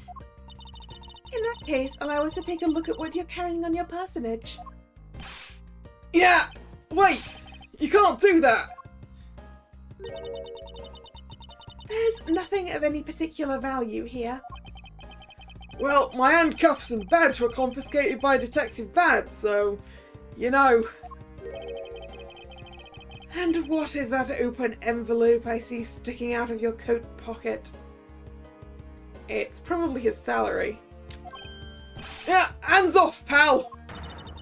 Just show it to us already. Yeah! Ooh, a bonus. Not in fact his pay, but a bonus. Annual bonus check within $5 total. Except there is no check inside. You've had your luck, Clown. Now give it back, pal. It's my first bonus as a brand new detective. I just got it and cashed it today. I had literally no cash on me up until I did, you know. So that envelope is really special to me. Now give it back. You don't need rubbish like this. Don't worry, we'll throw it away for you later. Francisca, how could you? It's a keepsake. Let him have it. How could you?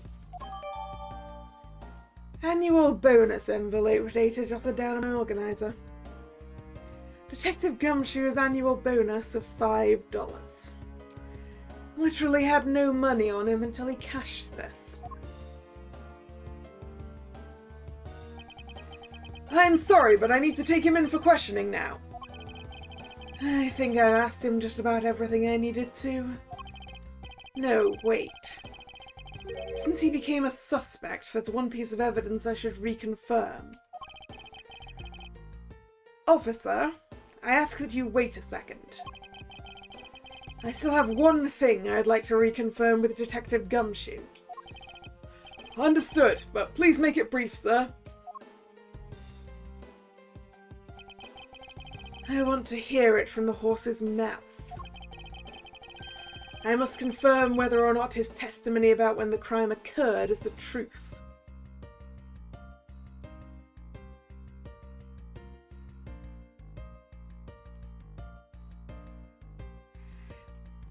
Admittedly, it is a weird...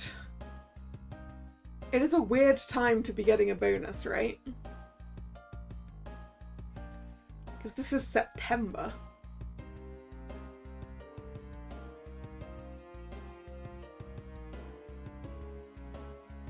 Annual bonuses seem like more of either a Christmas or end of the financial year sort of thing.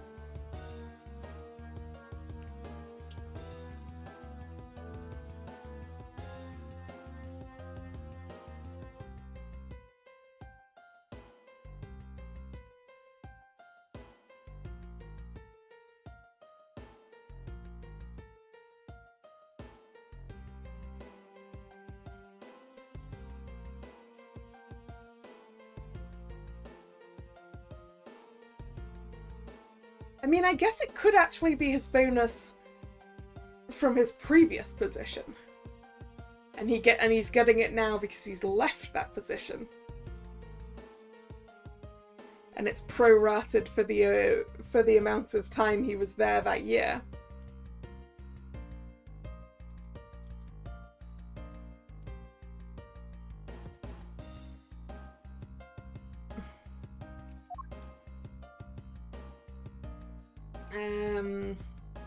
I think we should confirm that thing with Gumshoe next time, looking at the time. This seems like a good point to call it. Alright then.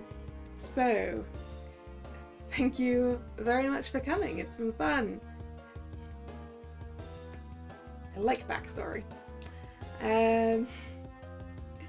If you're new here and you've enjoyed your time, please consider subscribing to the channel. You can also follow me on social media, which is linked in the description box below.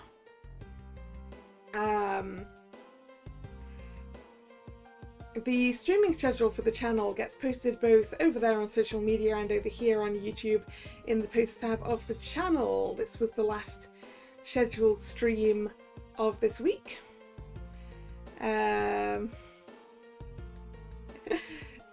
Is gum a sweet? I literally don't know.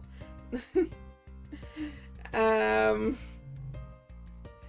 know, I've never actually had gum. Yes, anyway, this was the last scheduled stream of this week, so there'll be a new schedule up later tonight.